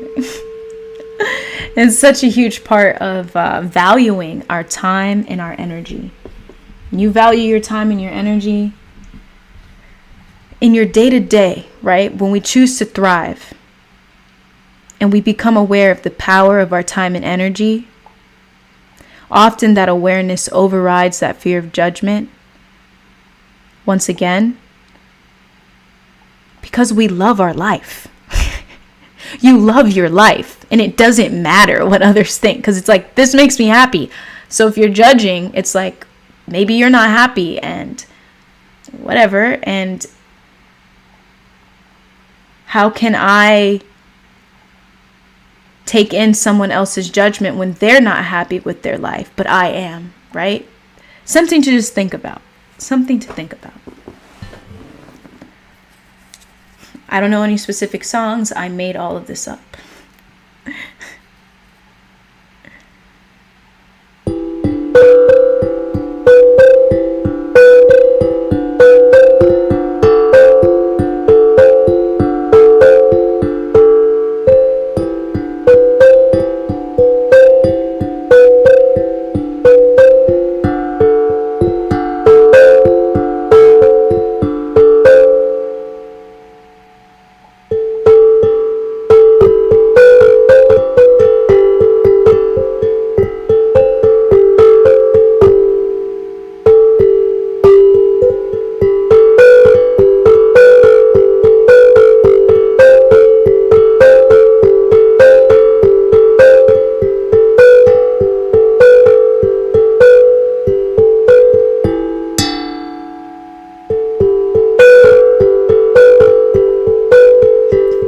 Something a little fun.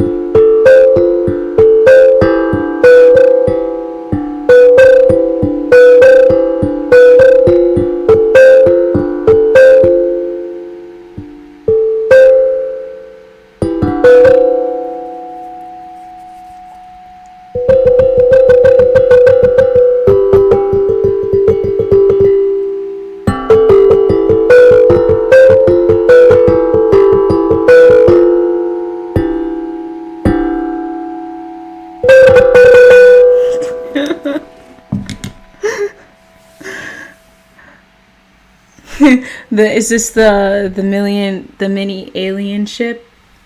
This is a UFO looking thing. Jaden, one of the associates at the music store a long time, showed me the tongue drum and how it's not as popular in the store, but it's still a great instrument. This is one of the most healing instruments ever. Like ever, along with the hang drum. The hang drum or the hand drum. I don't know if any of y'all have ever seen it, but it's like this big titanium aluminum thing, and you like hit it with your thumb. It sounds so great. I've been listening to songs on Spotify, just straight hang drum, like as of the last week or two, and it's been so healing. I don't like, when I got this, it came with a book of songs, but I didn't learn. It had like Twinkle Twinkle Little Star, like cool songs like that, you know? It's really cool to play around with sound and make your own sounds and really feel what sounds feel nice, you know? Like I noticed that certain sounds on here feel etheric and ethereal and heavenly, like this sound. Hold on, I don't have a lot of space here. So it's kind of like these sounds, like.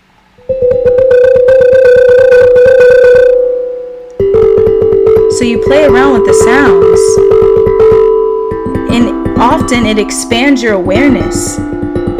So you get into a new hobby, and now your mind is thinking about wherever you go somewhere, your mind is like, oh, that's a cool sound. So then you come back to an instrument and you think about the sound and you try to create it yourself. Like this sound, this little melody that I did was the first melody that the first day I got it. Like,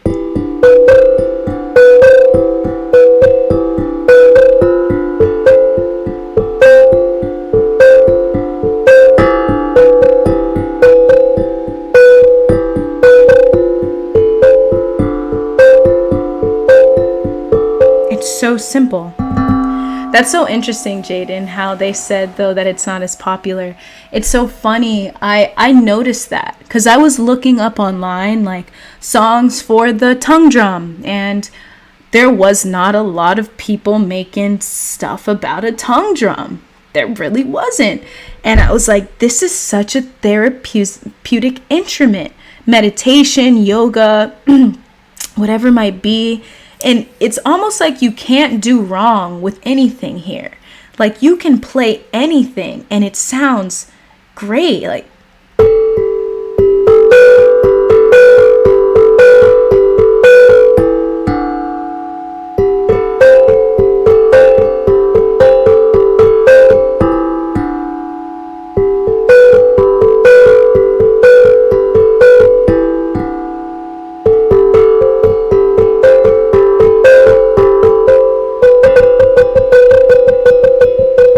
this sound reminds me of Willy Wonka. I don't know if you guys have watched Willy Wonka and the Chocolate Factory, but this sound, when I was playing it, I was like, oh my God, this is so Willy Wonka.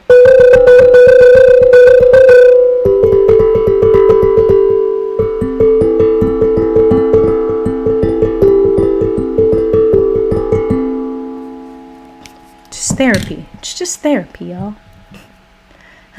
Music making Morcie on the drum. Hey, thanks, Chase. I am Chibi. That's lovely, Morcie. Thank you, guys. Yo, thank you for being my first audience, all right? For this bad boy. I got it like less than a week ago. Thanks, y'all. Thanks for being my audience here. Adrian, and this is what boredom brings. Exactly. So instead of being on the internet, right, you spend time playing with music.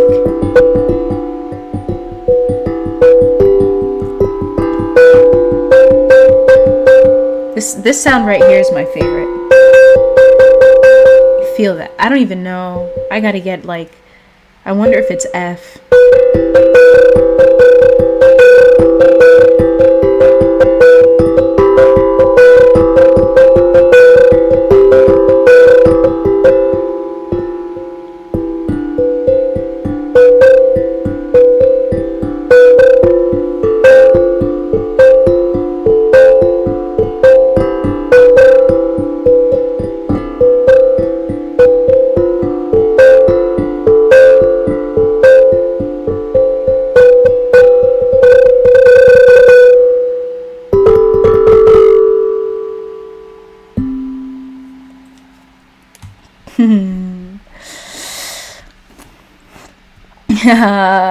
Thanks, guys. Nice melody. You're fun. That was awesome. Creating music and playing with sounds is therapeutic, Ronan, for sure. It really is.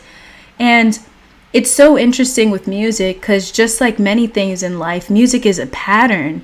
And if you can notice patterns, you can make great sounding music. You can notice melody. And that's when this is how, I don't know if you all have ever heard of the quote. It's like, all right, master of one is master of none, but master of all. Hold on, I'm gonna get the quote for you. Master of one quote. It's like a jack of all trades quote, right?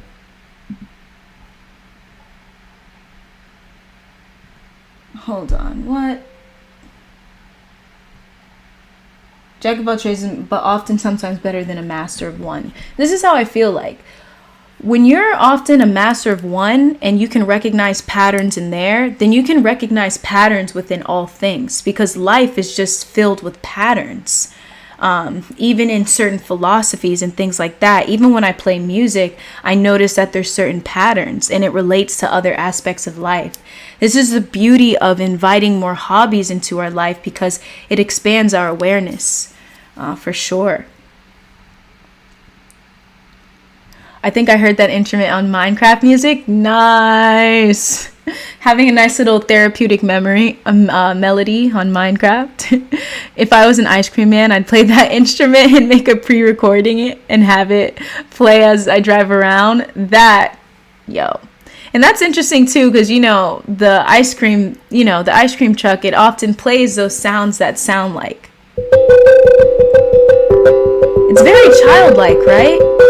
It kind of brings out this inner child feeling.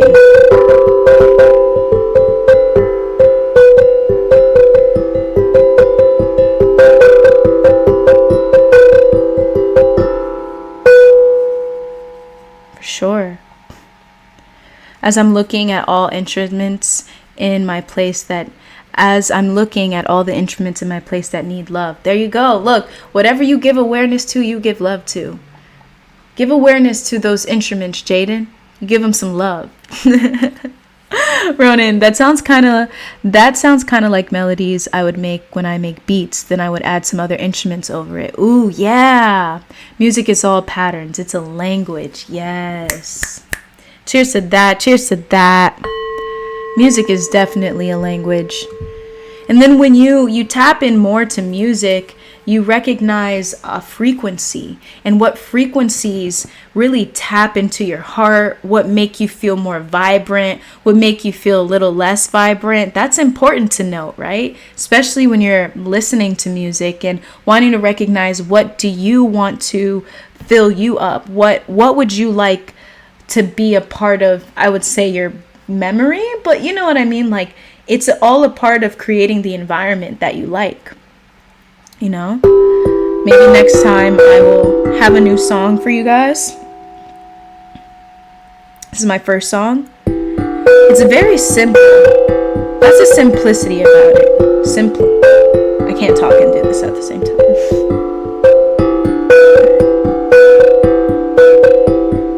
Then the other one was...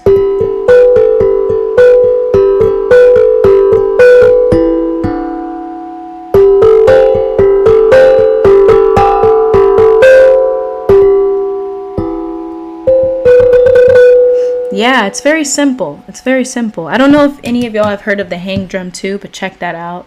It's so awesome. Jaden, my new thing I'm going to try is drawing with Sharpies. Just got some Sharpie markers yesterday. Sharpies are cool. Definitely try that out. Anyone here, if there's something new you want to try out, do it. Fill your life with joy. Fill your life with love. Fill your life with light. Life is right now. It's right now. Do what it is that makes you whatever you need to feel, all right? I find dark music fascinating because there's much more depth in an upbeat, happy music. What I recognize too is like, there are moments when that dark music is necessary.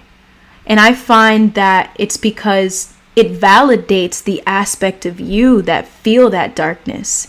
It allows you to bring up whatever's in the shadows and feel it. Like there's no good or bad, right?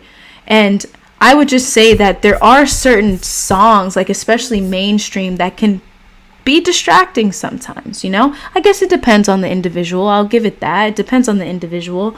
But Ronan, I relate to that too, because there's dark music that I would listen to in times when I wasn't feeling my best. But it was therapeutic to me because it validated whatever I was going through. So I didn't feel alone. And even the depth that you speak about, I find that there's depth on both ends, whether it's upbeat or whether it's, it just depends on where you are. And often, with that dark music, it pulls into the depths of you. And you're like, yo, I'm going through this. And man, this artist like really listens to me, like feels me, like knows me, like I'm not alone in this. That's very good point, Ronan. I like that. Thank you all once again for being my first audience for the tongue drum.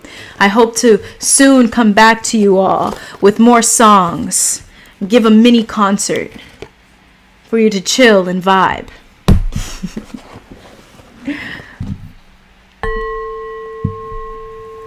What are we feeling grateful for today, everyone?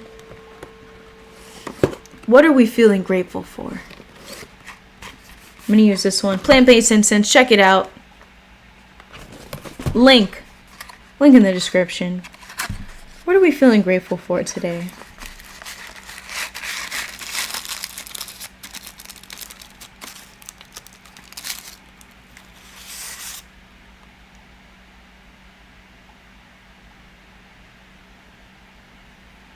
Adrian, do you get annoyed by some noises? Good question. On the tongue drum? Not the one I have. There's definitely been noises that I have been, Eric, thank you for the energy exchange. Much love to you. I appreciate that so much.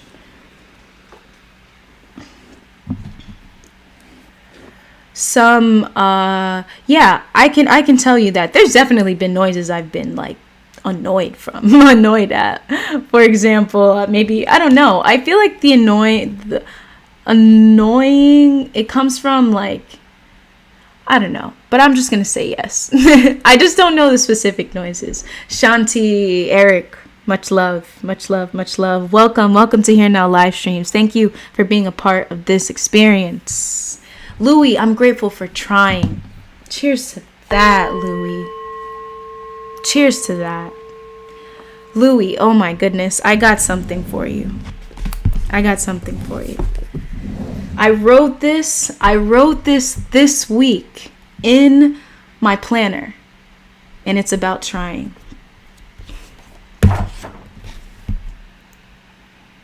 Try again and again and again and again and again until you get it right. Stay positive, because pessimism never got me anywhere. It's just something that I came up with. I noticed in my life, a lot of life, just keep going. And I know sometimes it feels tough and it's like I can't see the way out. But every time you try, you invite in some light. That hope that you were talking about, Louie, that's it. That's that light. We just keep maneuvering, we keep shifting, we keep turning, we keep moving, and we find it. And the journey too is within the trying. We don't even have to, the trying doesn't need to be a means to an end. The trying in itself can be the end. Right? Abundance mindset. Thank you for that. Ronan, grateful for music. Yes!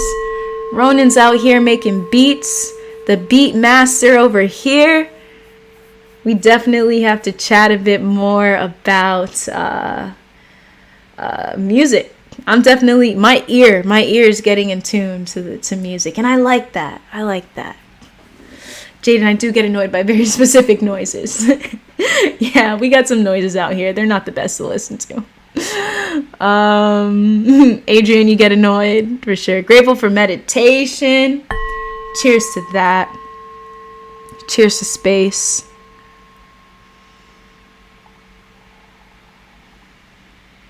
Indeed.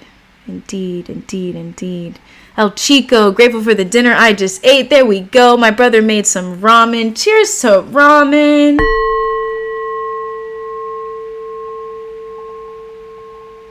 Can't go wrong with ramen. You can't go wrong with ramen. My top 2 favorite foods are tacos and ramen. Louis, Morcie, thank you so much. I appreciate that. Much love, Louis. Much love. You're doing a great job.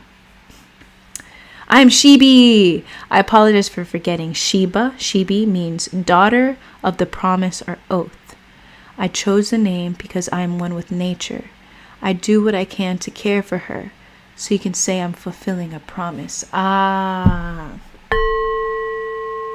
Thank you for sharing that.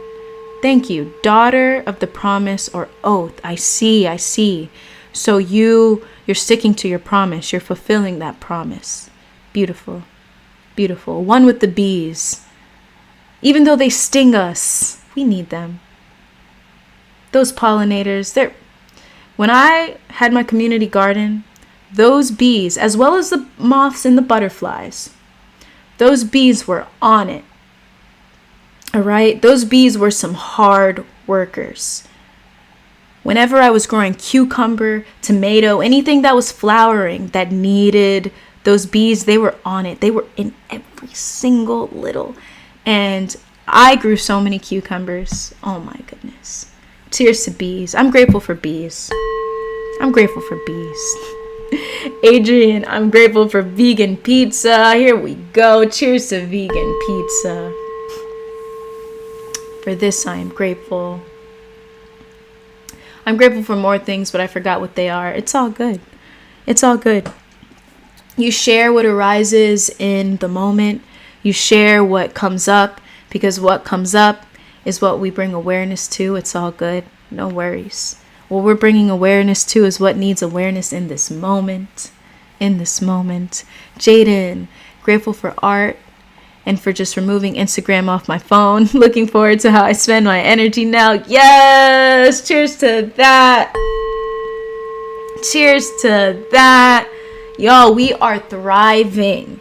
We're thriving. We're living a life of purpose, fulfillment. All right? It's much easier. It's much simpler than we think. You continue, affirm that to yourself. And you'll start to see those visions, they open up. Those downloads, they come to you with ease. The insights, they flow to you with ease. You are one. You are one with life. You are one with all. You are life. You are all. You are the present moment. Cheers to that. Cheers to that. Bees levitate. They do not fly. I know it appears that way, but their bodies are too heavy. Just wanted to share. Thank you for that, I am Shivi. They levitate.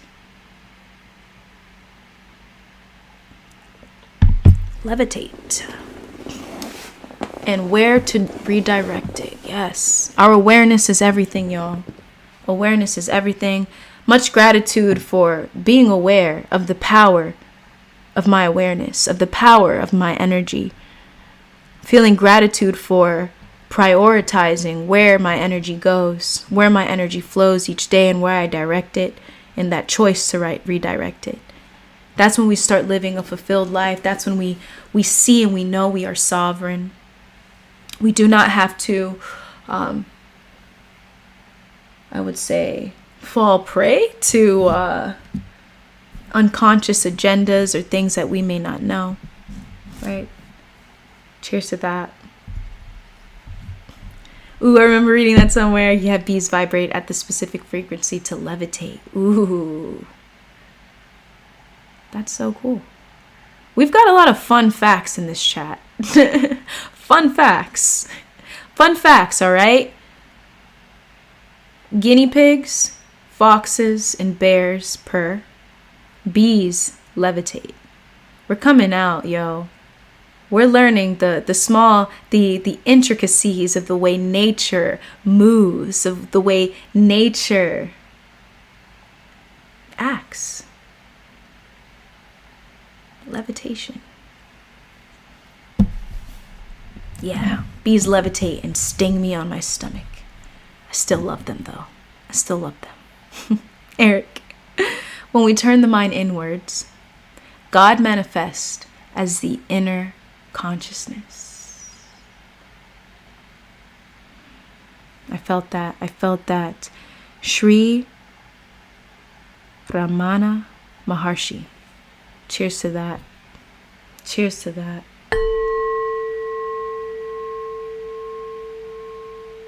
Cheers to that. I felt that. Yes, ma'am. Adrian, I watched one of your old videos and it was about observing thoughts. You then talked about road rage and you said you don't honk that much. Reminds me of when I watch road rage videos every day. You just observe. Thank you. Yes, Adrian. OMG. I've learned so much to be aware of that, right? So I honk when I need. There are moments when I notice where I'm just like, oh, yo, you know, like,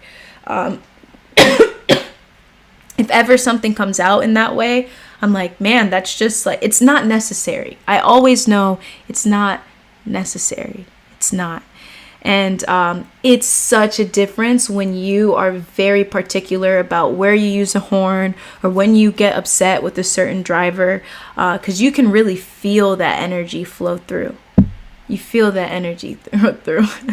Road rage videos are hilarious. I actually did not know that existed within the social media sphere.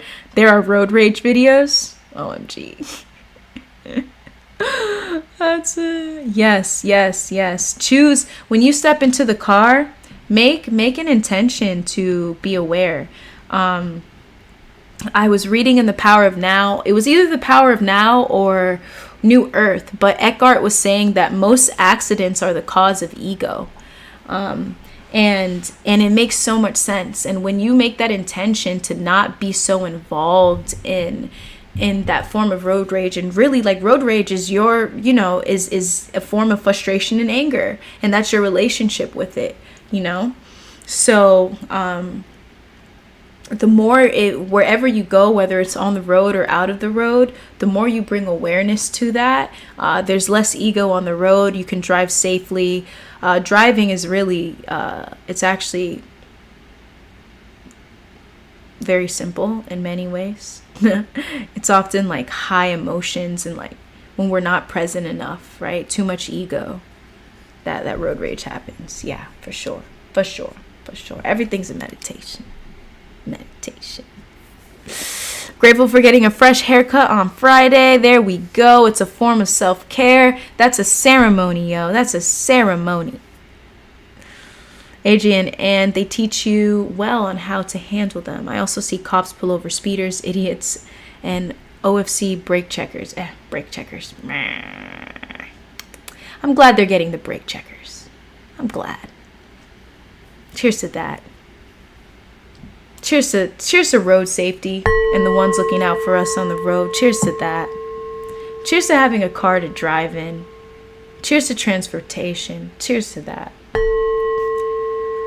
If anyone here has an incense and would like to join me in this ceremony of what we are all grateful for.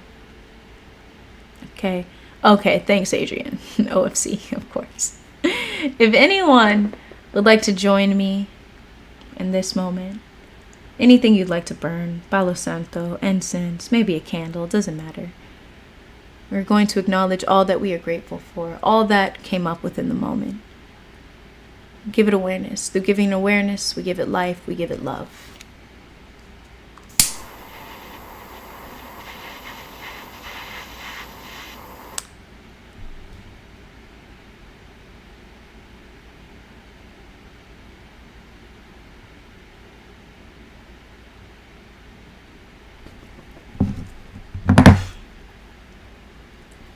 Stating gratitude in this moment.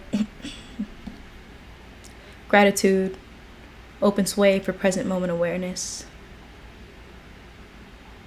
Not only do we acknowledge the awareness of the now,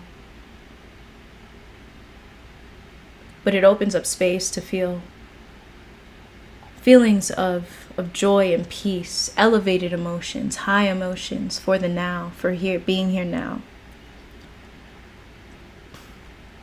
We transcend survival mode and step right into thriving. We shift into an abundance mindset, recognizing that all is here. Gratitude for awareness. Gratitude for being aware of being aware. Awareness is life. Awareness is love. Peace and love, y'all. Peace and love. Take this moment. We'll do this. I ask you to join me in this very quick meditation. Simple. It's one conscious breath in, one conscious breath out. Direct your awareness to your heart center and be there, all right? So here we go. One conscious breath in.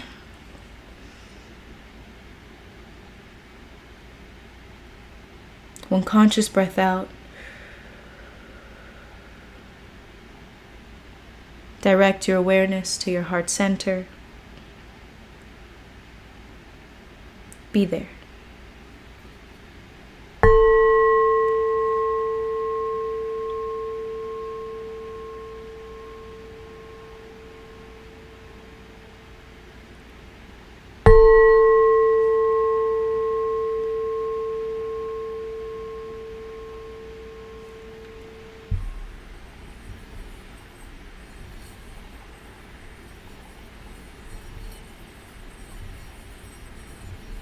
Where's it?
Yes, shout out to the Here Now Livestream. Grateful for the present moment. Indeed, Here Now Livestreams. Here Now Livestreams. Thank you, Here Now Livestreams. Eric, much love. Beautiful, beautiful, beautiful. 2 things.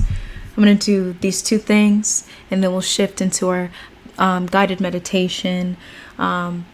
I would like to say thank you all so much for all the ways you supported this channel, whether it is a super chat, whether it is supporting the channel through PayPal, or liking this video, talking in the chat, sharing this video, word of mouth. Thank you to all for expanding the space. It's been such a beautiful experience, and it's not going to stop. I will share that Here Now live streams will be once a week now, every Sunday, 6:45 p.m. EST. On the other times, for the other times that I was here, I'm going to be shifting them on to my other platforms that I'm on. So that'll be Instagram and TikTok. So I'll let you know when I'm live there. And I will have the opportunity to be able to chat with you all on there. What I'll do is probably asking a question and things like that. So you guys can, we'll come on and we'll do the split screen thing. I haven't done it on Instagram yet, so I'm going to learn. And then we'll do ask a question and things like that. And I think that'll be fun. So I'm going to spread it out a bit more. And yeah, that's been the insight that has come to me with expanding this. And I'm so grateful. Even with the 3 times a week, this has been so beautiful. But the energy is not going to stop. The energy is not going to stop. All right. Eddie, thank you so much. Thank you. Much love. Feeling the love tonight. Thank you for the energy exchanges here. I appreciate it. Thank you for supporting this channel. I am Shibi. No worries. I'll see you here. I will see you here on YouTube. It's not stopping here. This is the original spot. Don't even worry. Don't even worry. It's still gonna be here. It's still gonna be here.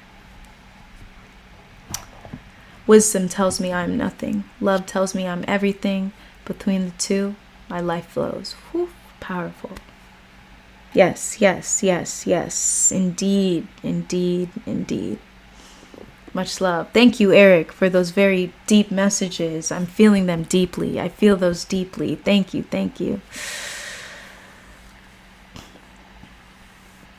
Oh, I can stream on Instagram through PC? All right, cool. I might do a little looking up of that. I was going to use my phone. But yeah, let me know, Adrian. I'm going to try it with my phone first, see how it works.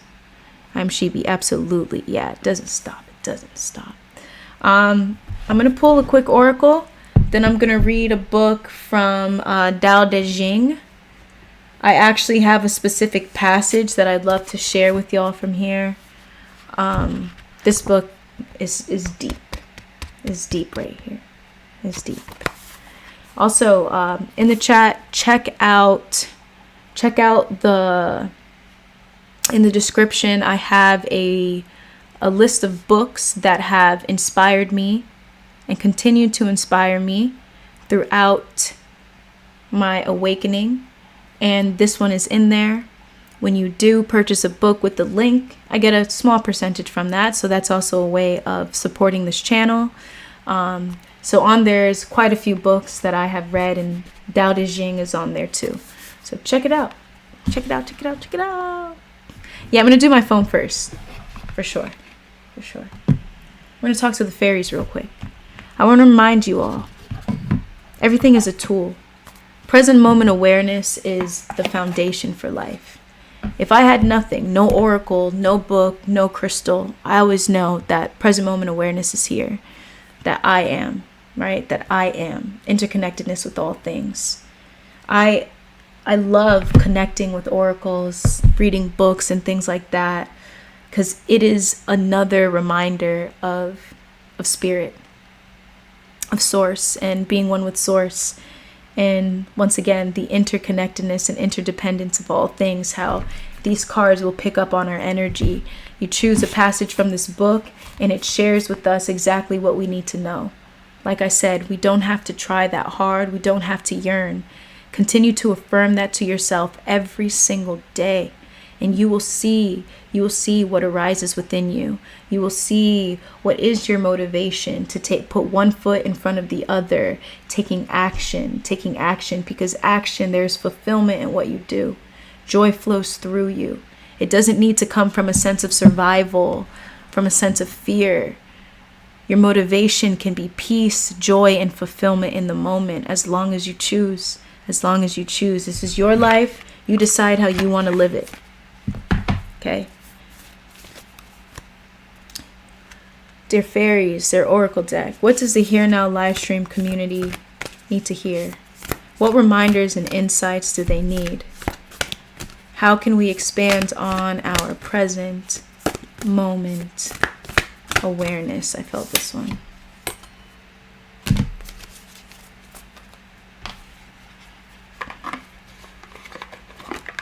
Very interesting. I've been noticing a trend with these oracle cards. They're always on time. So the one we got here says luck. Enter, leap, fly. Luck. Enter, leap, fly. There's a lot of green on this. When I see green, a lot of times heart chakra I notice, but also it's green with nature. And often that green with nature, it's a lot of, I would say, association with connection. What else? Separate, a little bit different from the heart. But it's a lot to do with like a sense of connection. A sense of connection is what I could feel right now. But we'll see. All right, here we go. Here we go. Luck. Let's see what it has to say about luck.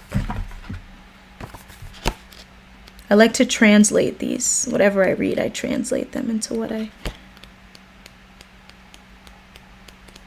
Oh. All right, here we go. Here we go. Here we go. Well, it's also here too. It's the same one. The Clover Fairy is a gatekeeper of the magical fairy realms. Bound with unbound belief in your abilities, and you will be protected. It is safe to move forward into a new world. You've got this. A lucky break brings the opportunity to rise to dazzling heights. Don't talk yourself out of this exciting prospect. Take the initiative and fly through the portal to discover and embrace enchanting possibilities and vast potential. Focus on the excitement, not the fear.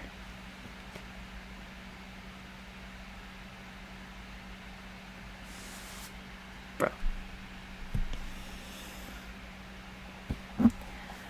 Focus on the excitement and not the fear. And and know that you are heading in the right direction. Back yourself and trust in your inner guidance system, What is the worst that can happen? Now focus on the best thing that can happen.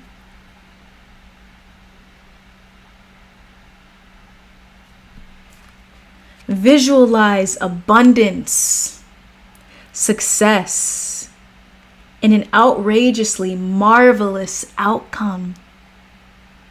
Fly and weave like the clover fairy and be flexible and adaptable to this change. Intentional transformation creates an upswing of joy, happiness, and prosperity in your life. Magical blessings are waiting for you. What are you waiting for? Procrastination and fear of change may be holding you back. Release all negative thoughts, limiting beliefs, and unnecessary worry, and replace them with curiosity, optimism, and confidence. Craft any changes that are needed to unlock all the goodness you desire. Be your own four-leaf clover. Affirmation: I create my own luck.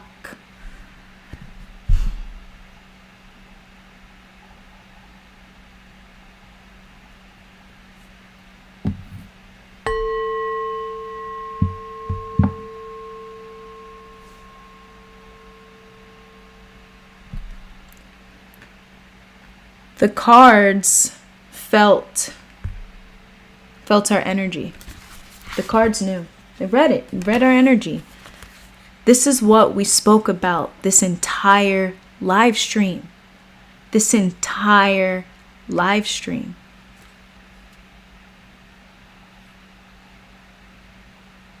Focus on the abundance. Focus on the now. Don't focus on the fear. The fear is the past. That anxiety is ideas of the future. It's not true. Be here. Be here. This is where infinite possibilities exist. Look, be your own four-leaf clover. You don't have to depend on anything outside of you. You create it, right?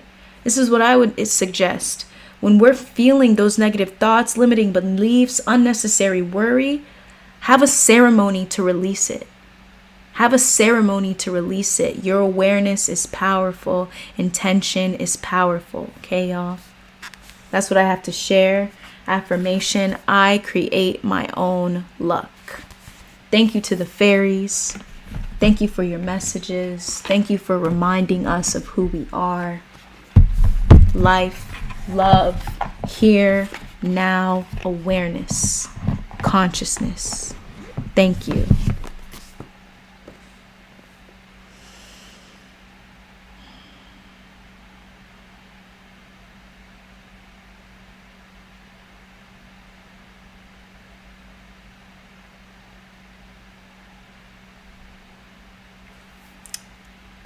Awesome. Love, love, love it. Yes, indeed. I am Shebi. Yes, indeed.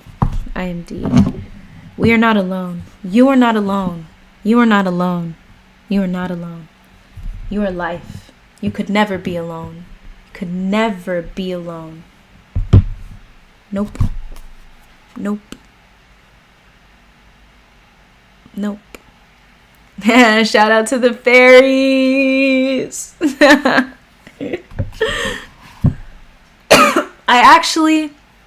There's something that came up. Usually I flip to a page. So there's two things I want to share with y'all. I'm just going to share both. There's one passage that I read, I heard on a breathwork video, and I really liked it. And I was like, I want to share it on Here Now Live. And I also want to flip to a random page. So I'm going to share two tonight. Why not? Okay. So I just shout out to the fairies really quick. Adrian, I realized as a kid, when you had so much fun outside with friends, you live in the moment and not in the past or future. Yes, yes, yes, yes. That is in the moment. In the moment, right? When we talk about bringing out our inner child, allowing that to be here, the present moment is where infinite possibilities exist. Infinite possibilities exist. And the more present we are, that's where we experience the depths of ourselves, of who we are. And many times that may manifest as fulfillment, as peace, as calm, as relax, as just being here, and that's it. You don't even have to try. Allow it. Be a kid. Be a kid. The adult kid that we are. All right. Dao De Jing. Dao De Jing. What message does the Here Now Livestream community need to hear today?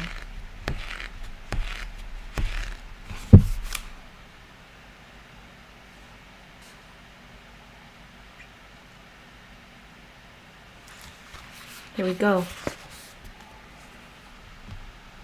Number 16. Number 16. Know eternity.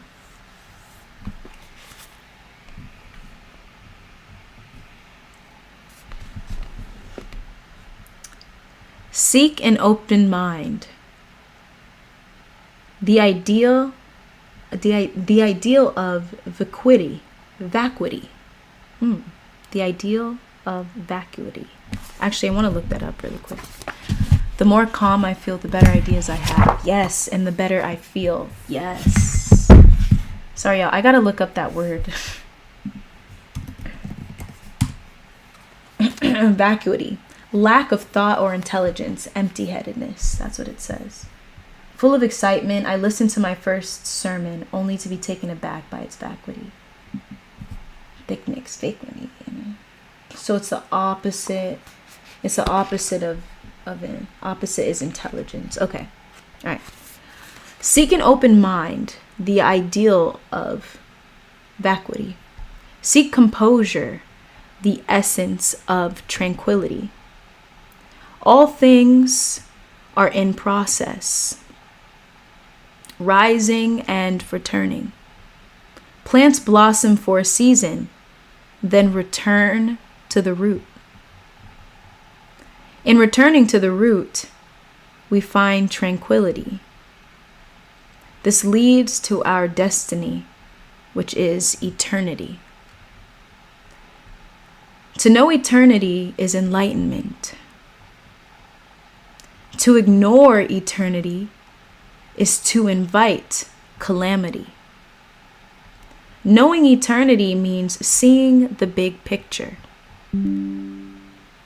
Seeing the big picture is broad-minded.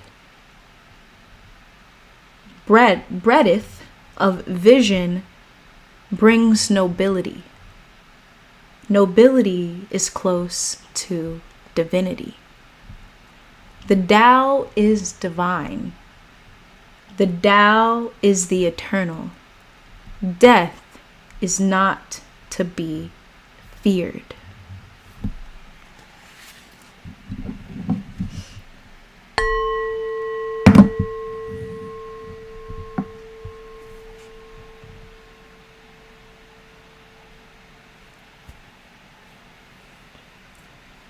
I will never stop living in awe and bewilderment of the workings of the universe. Everything we flip to, all it does is validate everything we share, everything we talk about on this live. You've seen it, you're witnessing it firsthand, the interconnectedness and interdependence of all things. We are not alone.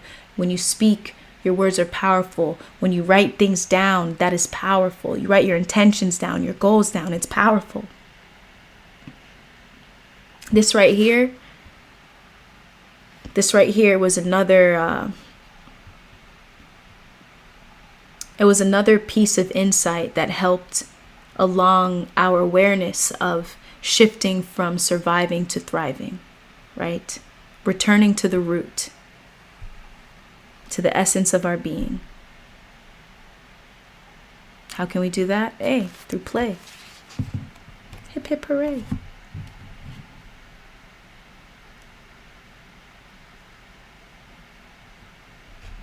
What?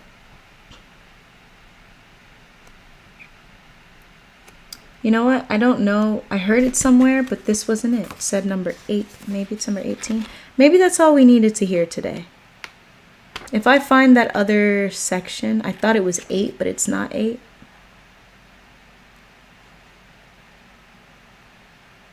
I'm going to leave that there and take that in. I think that was powerful, what we just read, what we just heard. The depth in this. Thank you, Dao De Jing. Thank you for the consciousness you share. Thank you for reminding us of who we are. We are not alone. When we return to our root, we return to eternity. I am Shibi, no fear. Death is transition. Death is transition. If you know, everyone, if you know you're doing shadow work, this is what I say. I die every day. I die every day. That aspect of separation, any aspects of separation, the negative thoughts, the fears, each and every day it dies in some way. And I'm brought back to my root every single day. Eternity. Death is transformation. Thank you, I am Shibi.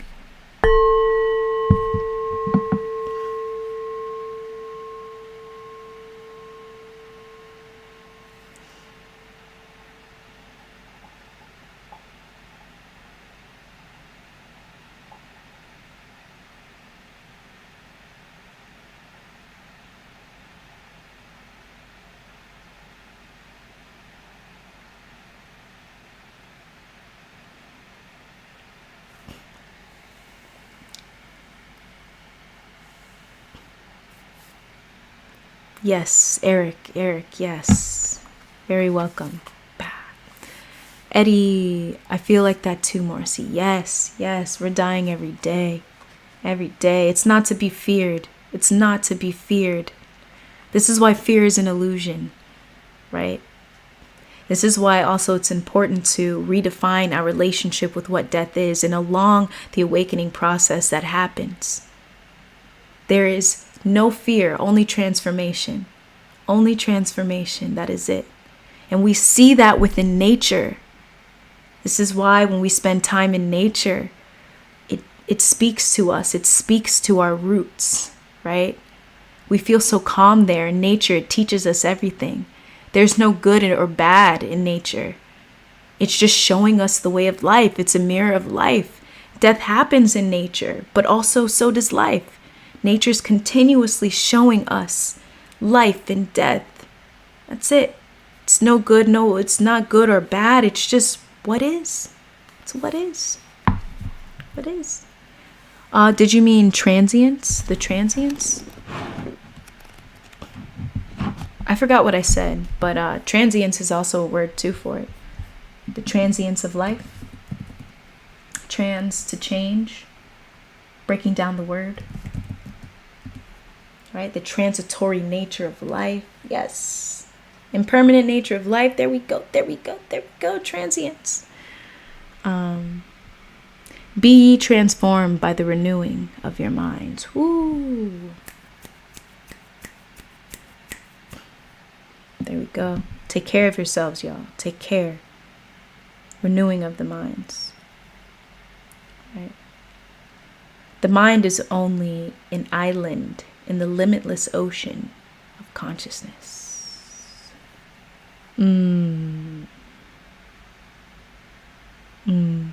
Yes, indeed. Yes, indeed. Yes, indeed. That reminds me when I say, hey, listen, it's, I shared this on the community section. It says, I shared, remember that you are the ocean, so you can play as the wave in peace, right? Play as a wave in peace. When you remember you are the ocean, you can be this I, but not forget that you're not just the I. When you remember that you're not just the I, you can play in the wave in peace. You fear less. You fear less, right? Or no fear, whatever it might be. At the very least, you're free, right? The mind is only an island, the limitless ocean of consciousness, right? The mind. So I say, take care of your minds, right? Renewing your mind, right? Instead of focusing so much on that negativity, right? Which is, it happens, right? It happens. Within the life that we live in, it happens. So there's no need for shame or guilt, just an awareness, and we shift. We talked about abundance mindset today. We talked about thriving today. Renew your mind and make it a priority. Prioritize that every day.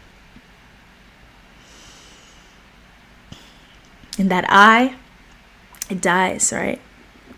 When it comes to dying every day. Yeah, the transient nature of life. It's always changing, the ever-changing, the impermanent nature of life.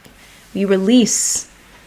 Life is we're going to change. Life is always, that's just the nature of reality. So the more we invite in, less attachment, not attaching, being aware of it, we feel a flow. We know we are the flow.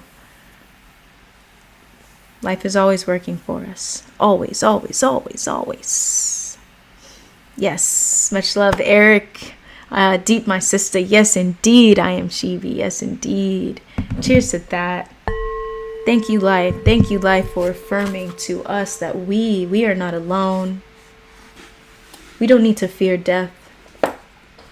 We can actually shift our perspective. We can shift our perspective and find depth in every day. Life is deep. If we get too caught up in the surface of, certain aspects of society, we might forget that. But we come back. We come back to our roots, we remember. And we send love. We send love to everyone. It doesn't matter if they may not recognize the depth of life like we do, but still we send love. Because we know, right? The light in me sees the light in you. They may not have remembered, but we do. And we remain heart-centered and we send love. We honor their journey. We honor their reason for being here as we honor our own. We are one, we are life, for sure. All right. And it's time we step into a guided meditation. I'm keeping it quite simple today. From surviving to thriving. Louis, how can I shift my perspective on death? I recognize it's natural. I'll say this, Louis. I would say basically, a bit of what we spoke about, right? Death is just transformation. That's all it is. And when we recognize that, we often see it more and more every day within our lives. So how can you shift your perspective? You pose the right question. You posed a great question. When you pose a question, you're already on the frequency of receiving an answer. Just like how I shared in many ways, like I die every day, every day it dies in some form, some way, right? The I that thinks it's separate from life. And so when that dies, right, here's a quote that I love. When the ego weeps for what it has lost, spirit rejoices for what it has found. When the ego weeps, there's a death there. There's a dissolving of the ego. There's a transformation. It's transforming. It transformed. That energy, it transformed. In spirit, it creates space for spirit to rejoice. You posed an amazing question, Louis. I gave you a little bit. I'd like you to trust your journey and see what life has to share with you now that you pose that. And see what life shares with you on that. For sure. Great question. I liked it. Cecilia Kakilia, hello. Welcome back to Here Now Livestreams. Here Now Livestream number 26. We're going strong. Thank you all for being a part of this space. It's such an enlightening space. I have never been a part of something like this, so I feel so honored to be able to facilitate this and bring together such enlightened beings. Your messages touch my heart. My awareness is expanding. I feel a catalyst in my own healing journey, own awakening journey, in being. Thank you all for being here. You are all powerful beings loved beyond measure.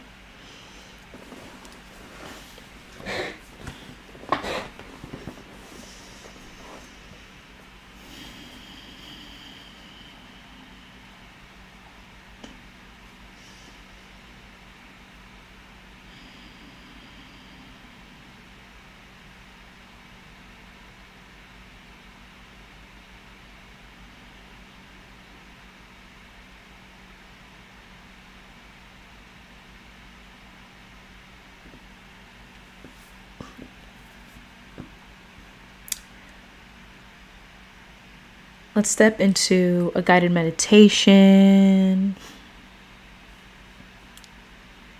In this guided meditation, we keep it simple, right? I'm going to guide you through an experience. You're bringing your awareness to space. Space. That's it. You're bringing your awareness to what is not happening.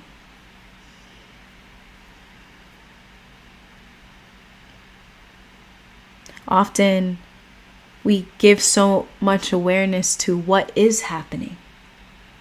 The thoughts that are going through our mind, the emotions through our body, energy and motion, what's happening in the outside world.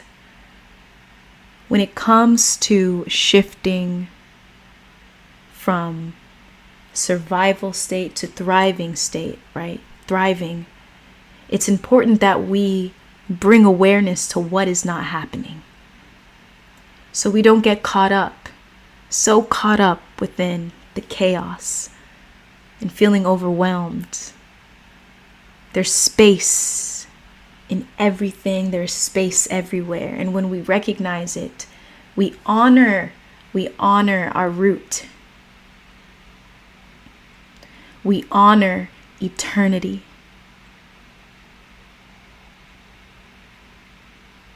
We are reminded of the essence of who we are.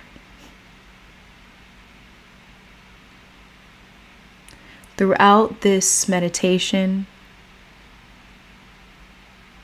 bring your fullest awareness to space. Honor what you hear, flow with it, but be there with what's not happening. Be there. And you'll notice that the more you bring your awareness to what's not happening, the more you enjoy space. You enjoy silence. It all becomes your teacher. There's no more boredom. There's no more need to stimulate the mind. We become in control. We begin to use our minds instead of the mind using us. We recognize that we are beyond the busy mind through honoring space.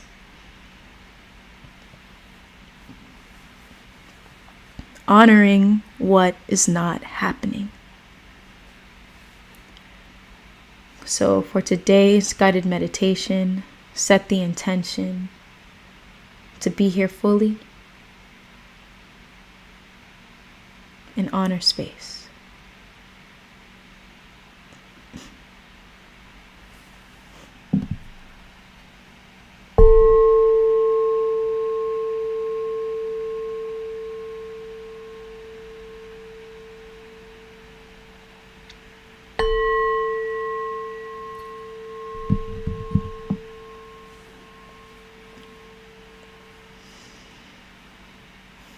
Wherever you are, find yourself in a comfortable position. You can sit upright like myself. You can lay down. Any position that allows you to feel comfort, yet be in a state of alert awareness, where you are in a state of observation, above thought, rather than falling below thought, maybe falling asleep. So you can have this moment to experience space.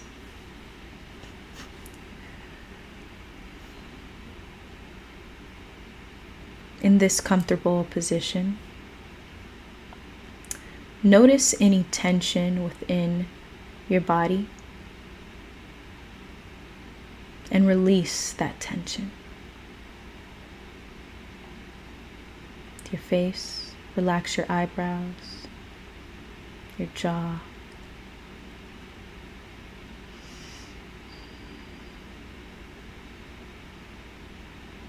Relax your legs, your arms.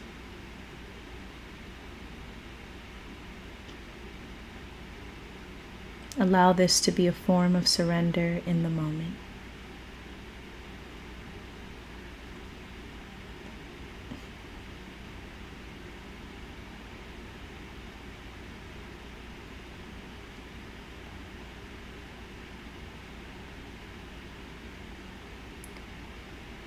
Take this moment to follow the natural inhalation and exhalation of your breath.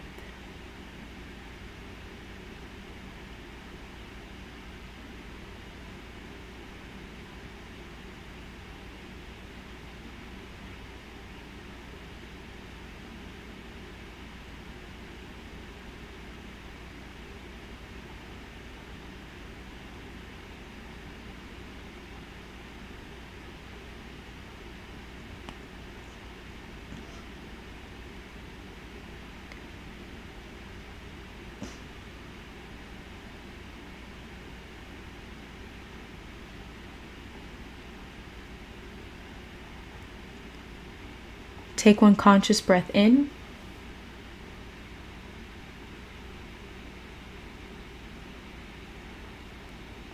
One conscious breath out.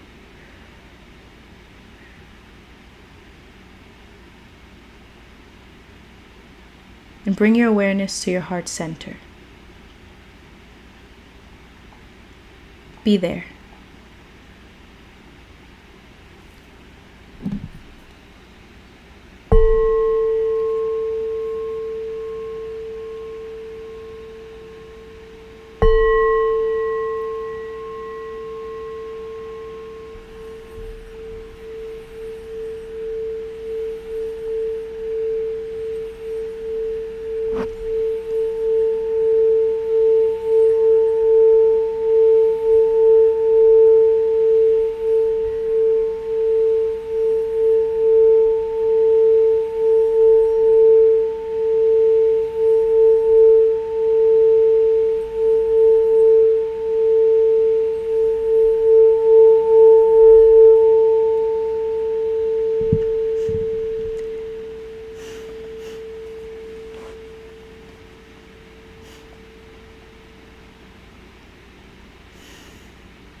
Awareness is love. Whatever you give your awareness to, you give life to.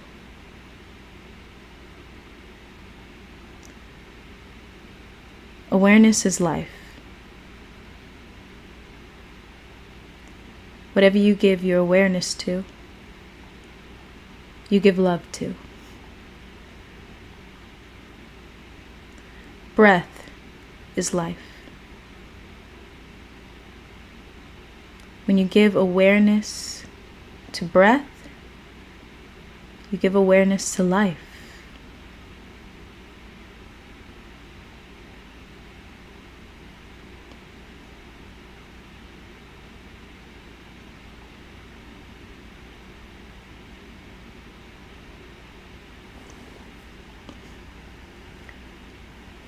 Take this moment to direct your awareness to your body.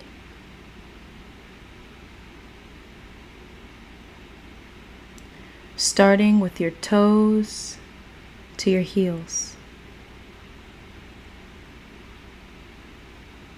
Give your fullest awareness to every aspect of this area of your body.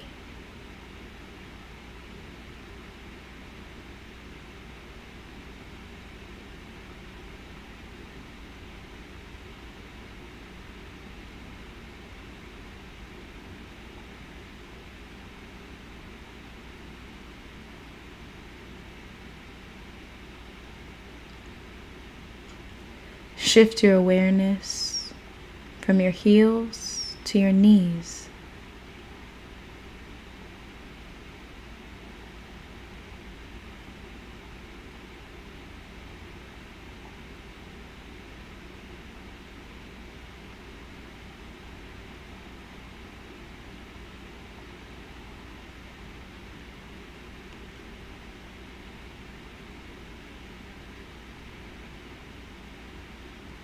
Your knees to your hips.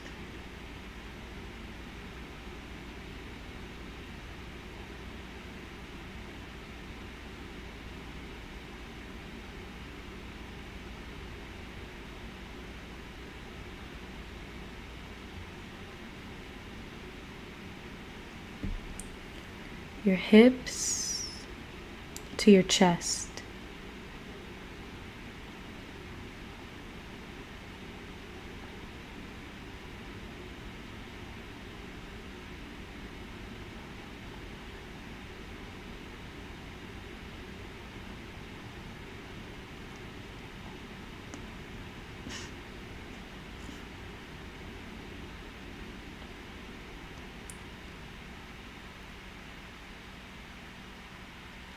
Your chest to your shoulders.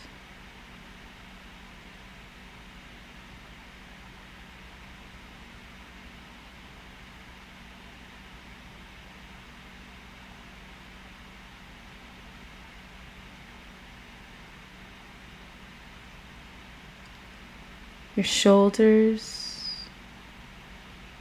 to your elbows.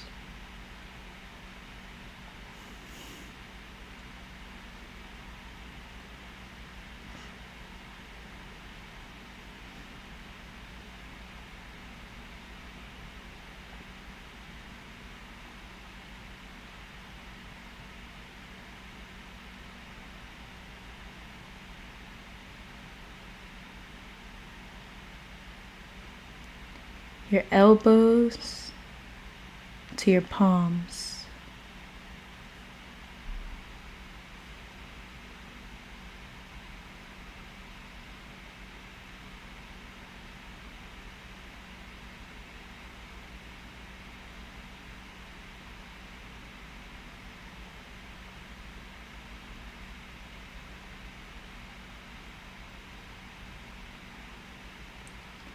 Your palms to your fingertips.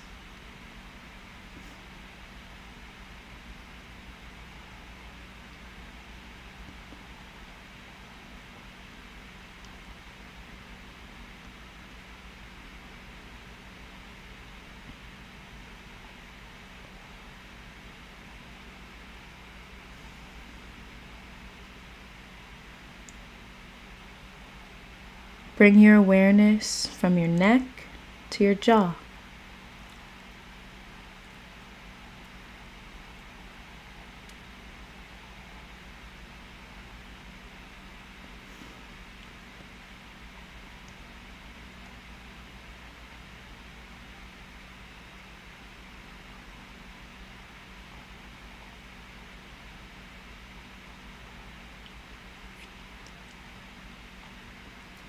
Your jaw to your entire face and head.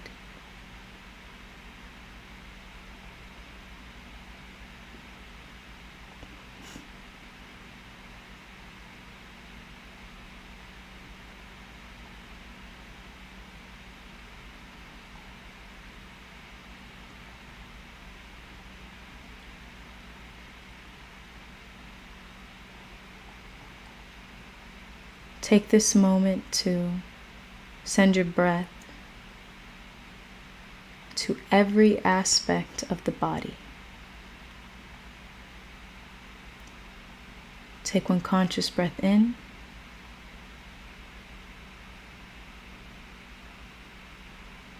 One conscious breath out.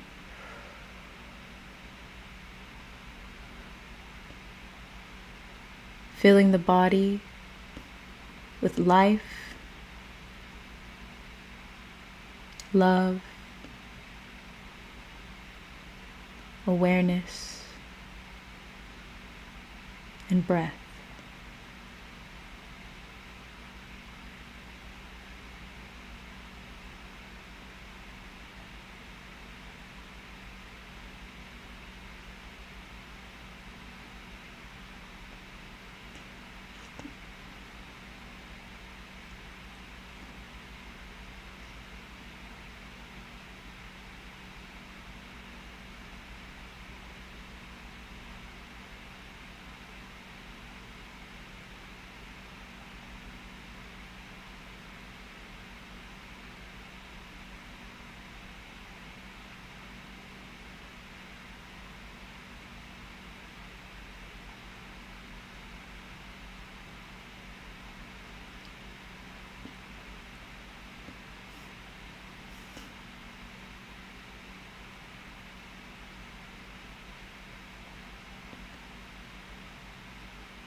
Through shifting your awareness into the body, you create space between you and thoughts, narratives, stories. The culprit of all suffering.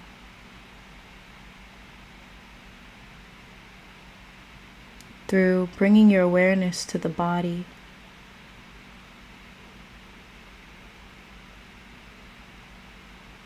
you create enough separation to recognize space.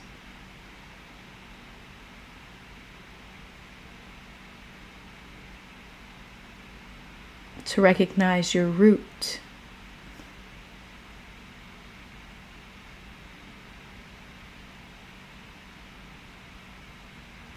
To recognize eternity.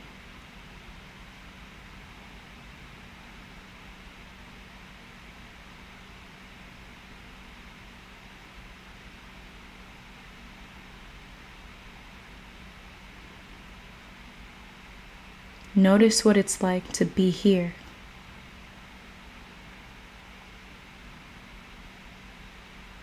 To be here fully.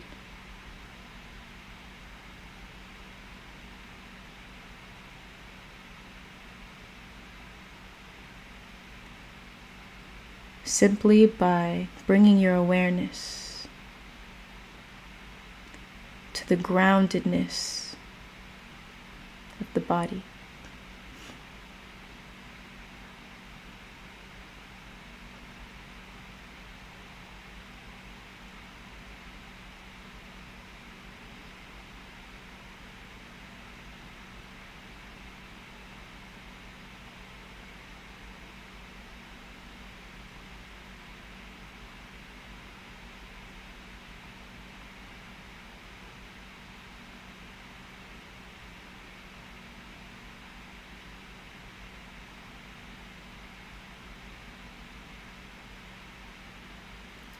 Create a slight smile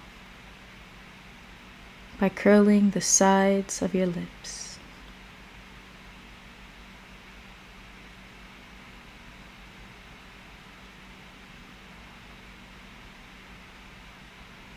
Send this loving awareness to your heart.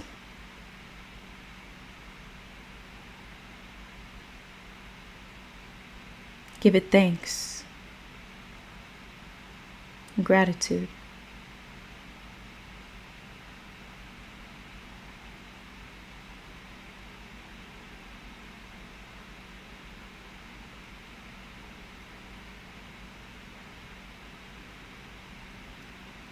Direct this loving awareness to your lungs,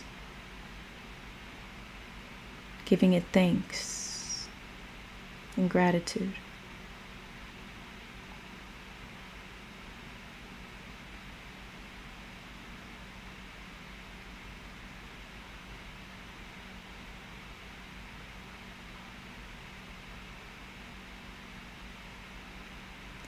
Direct this loving awareness to your kidneys, giving it thanks, gratitude.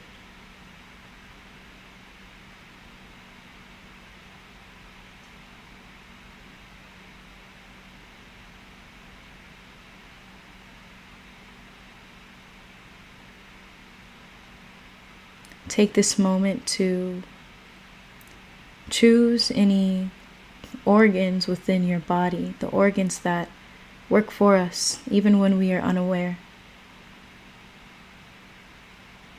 Choose one or a few and take this moment to give it thanks. Directing this smile right to it.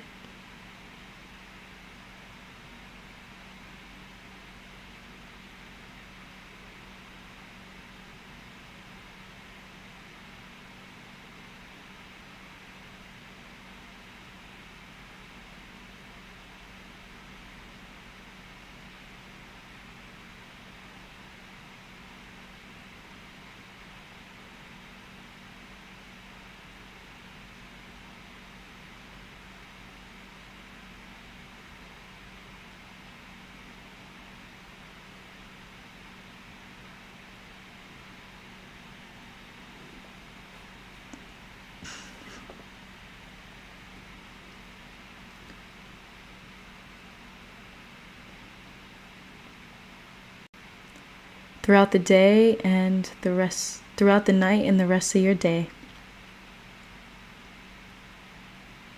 Invite awareness and presence into your life as much as possible. When you find yourself overwhelmed or just too caught up in the workings of the mind, gently shift your awareness into your body and scan your body.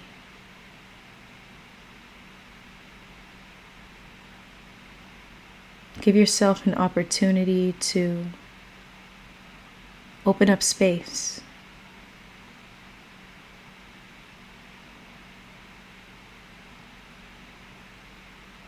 A gentle reminder of who you are.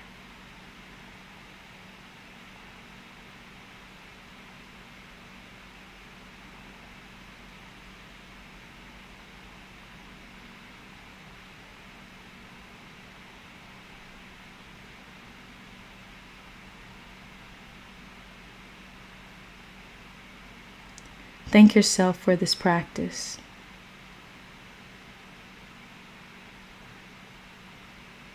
Thank yourself for showing compassion and kindness towards your mind, your body, your spirit.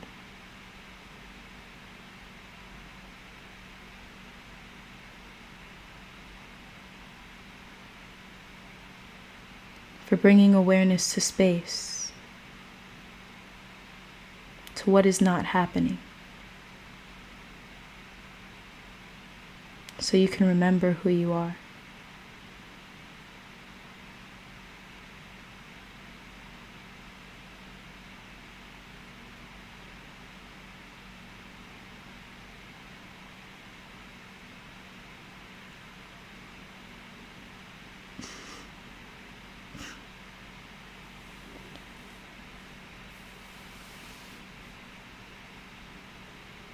Wiggle your fingers,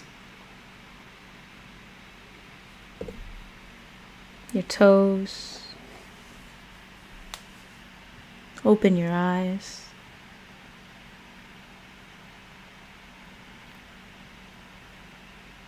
Return when you're ready.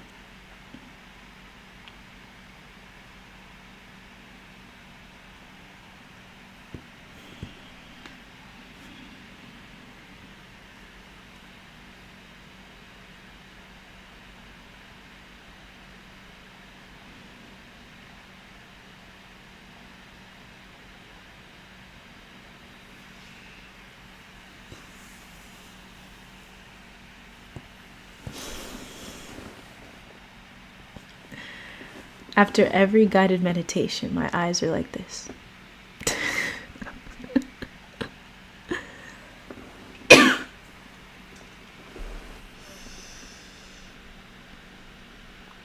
Just being here opens up my heart center. You're awesome, Morcie. Shout out to everyone. Much love, Eddie. Yes, indeed. Open up our heart center.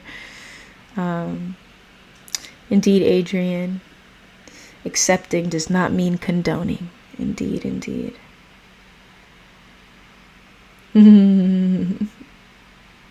Almost went to sleep. It was definitely quite peaceful.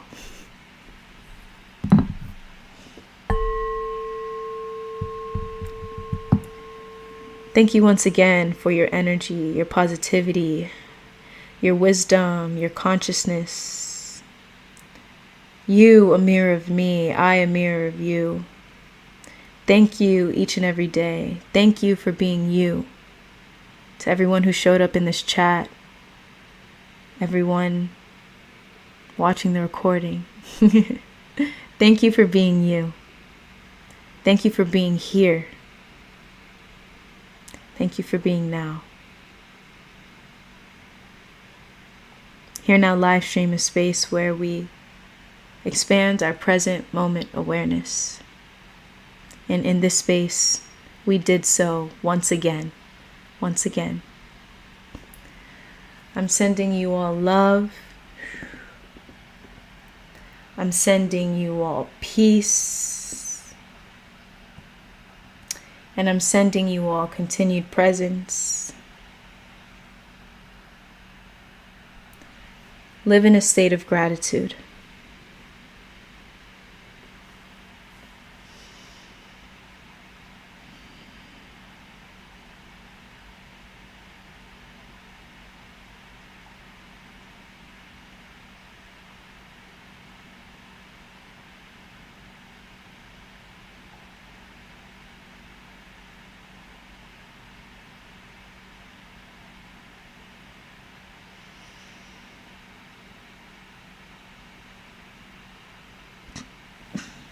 Much love, Eric. Thank you so much for being here. Thank you, Morcie. It was nice listening to myself. Shanti, much love, much love. I'll see you all next Sunday, same time, same place. Peace. Love.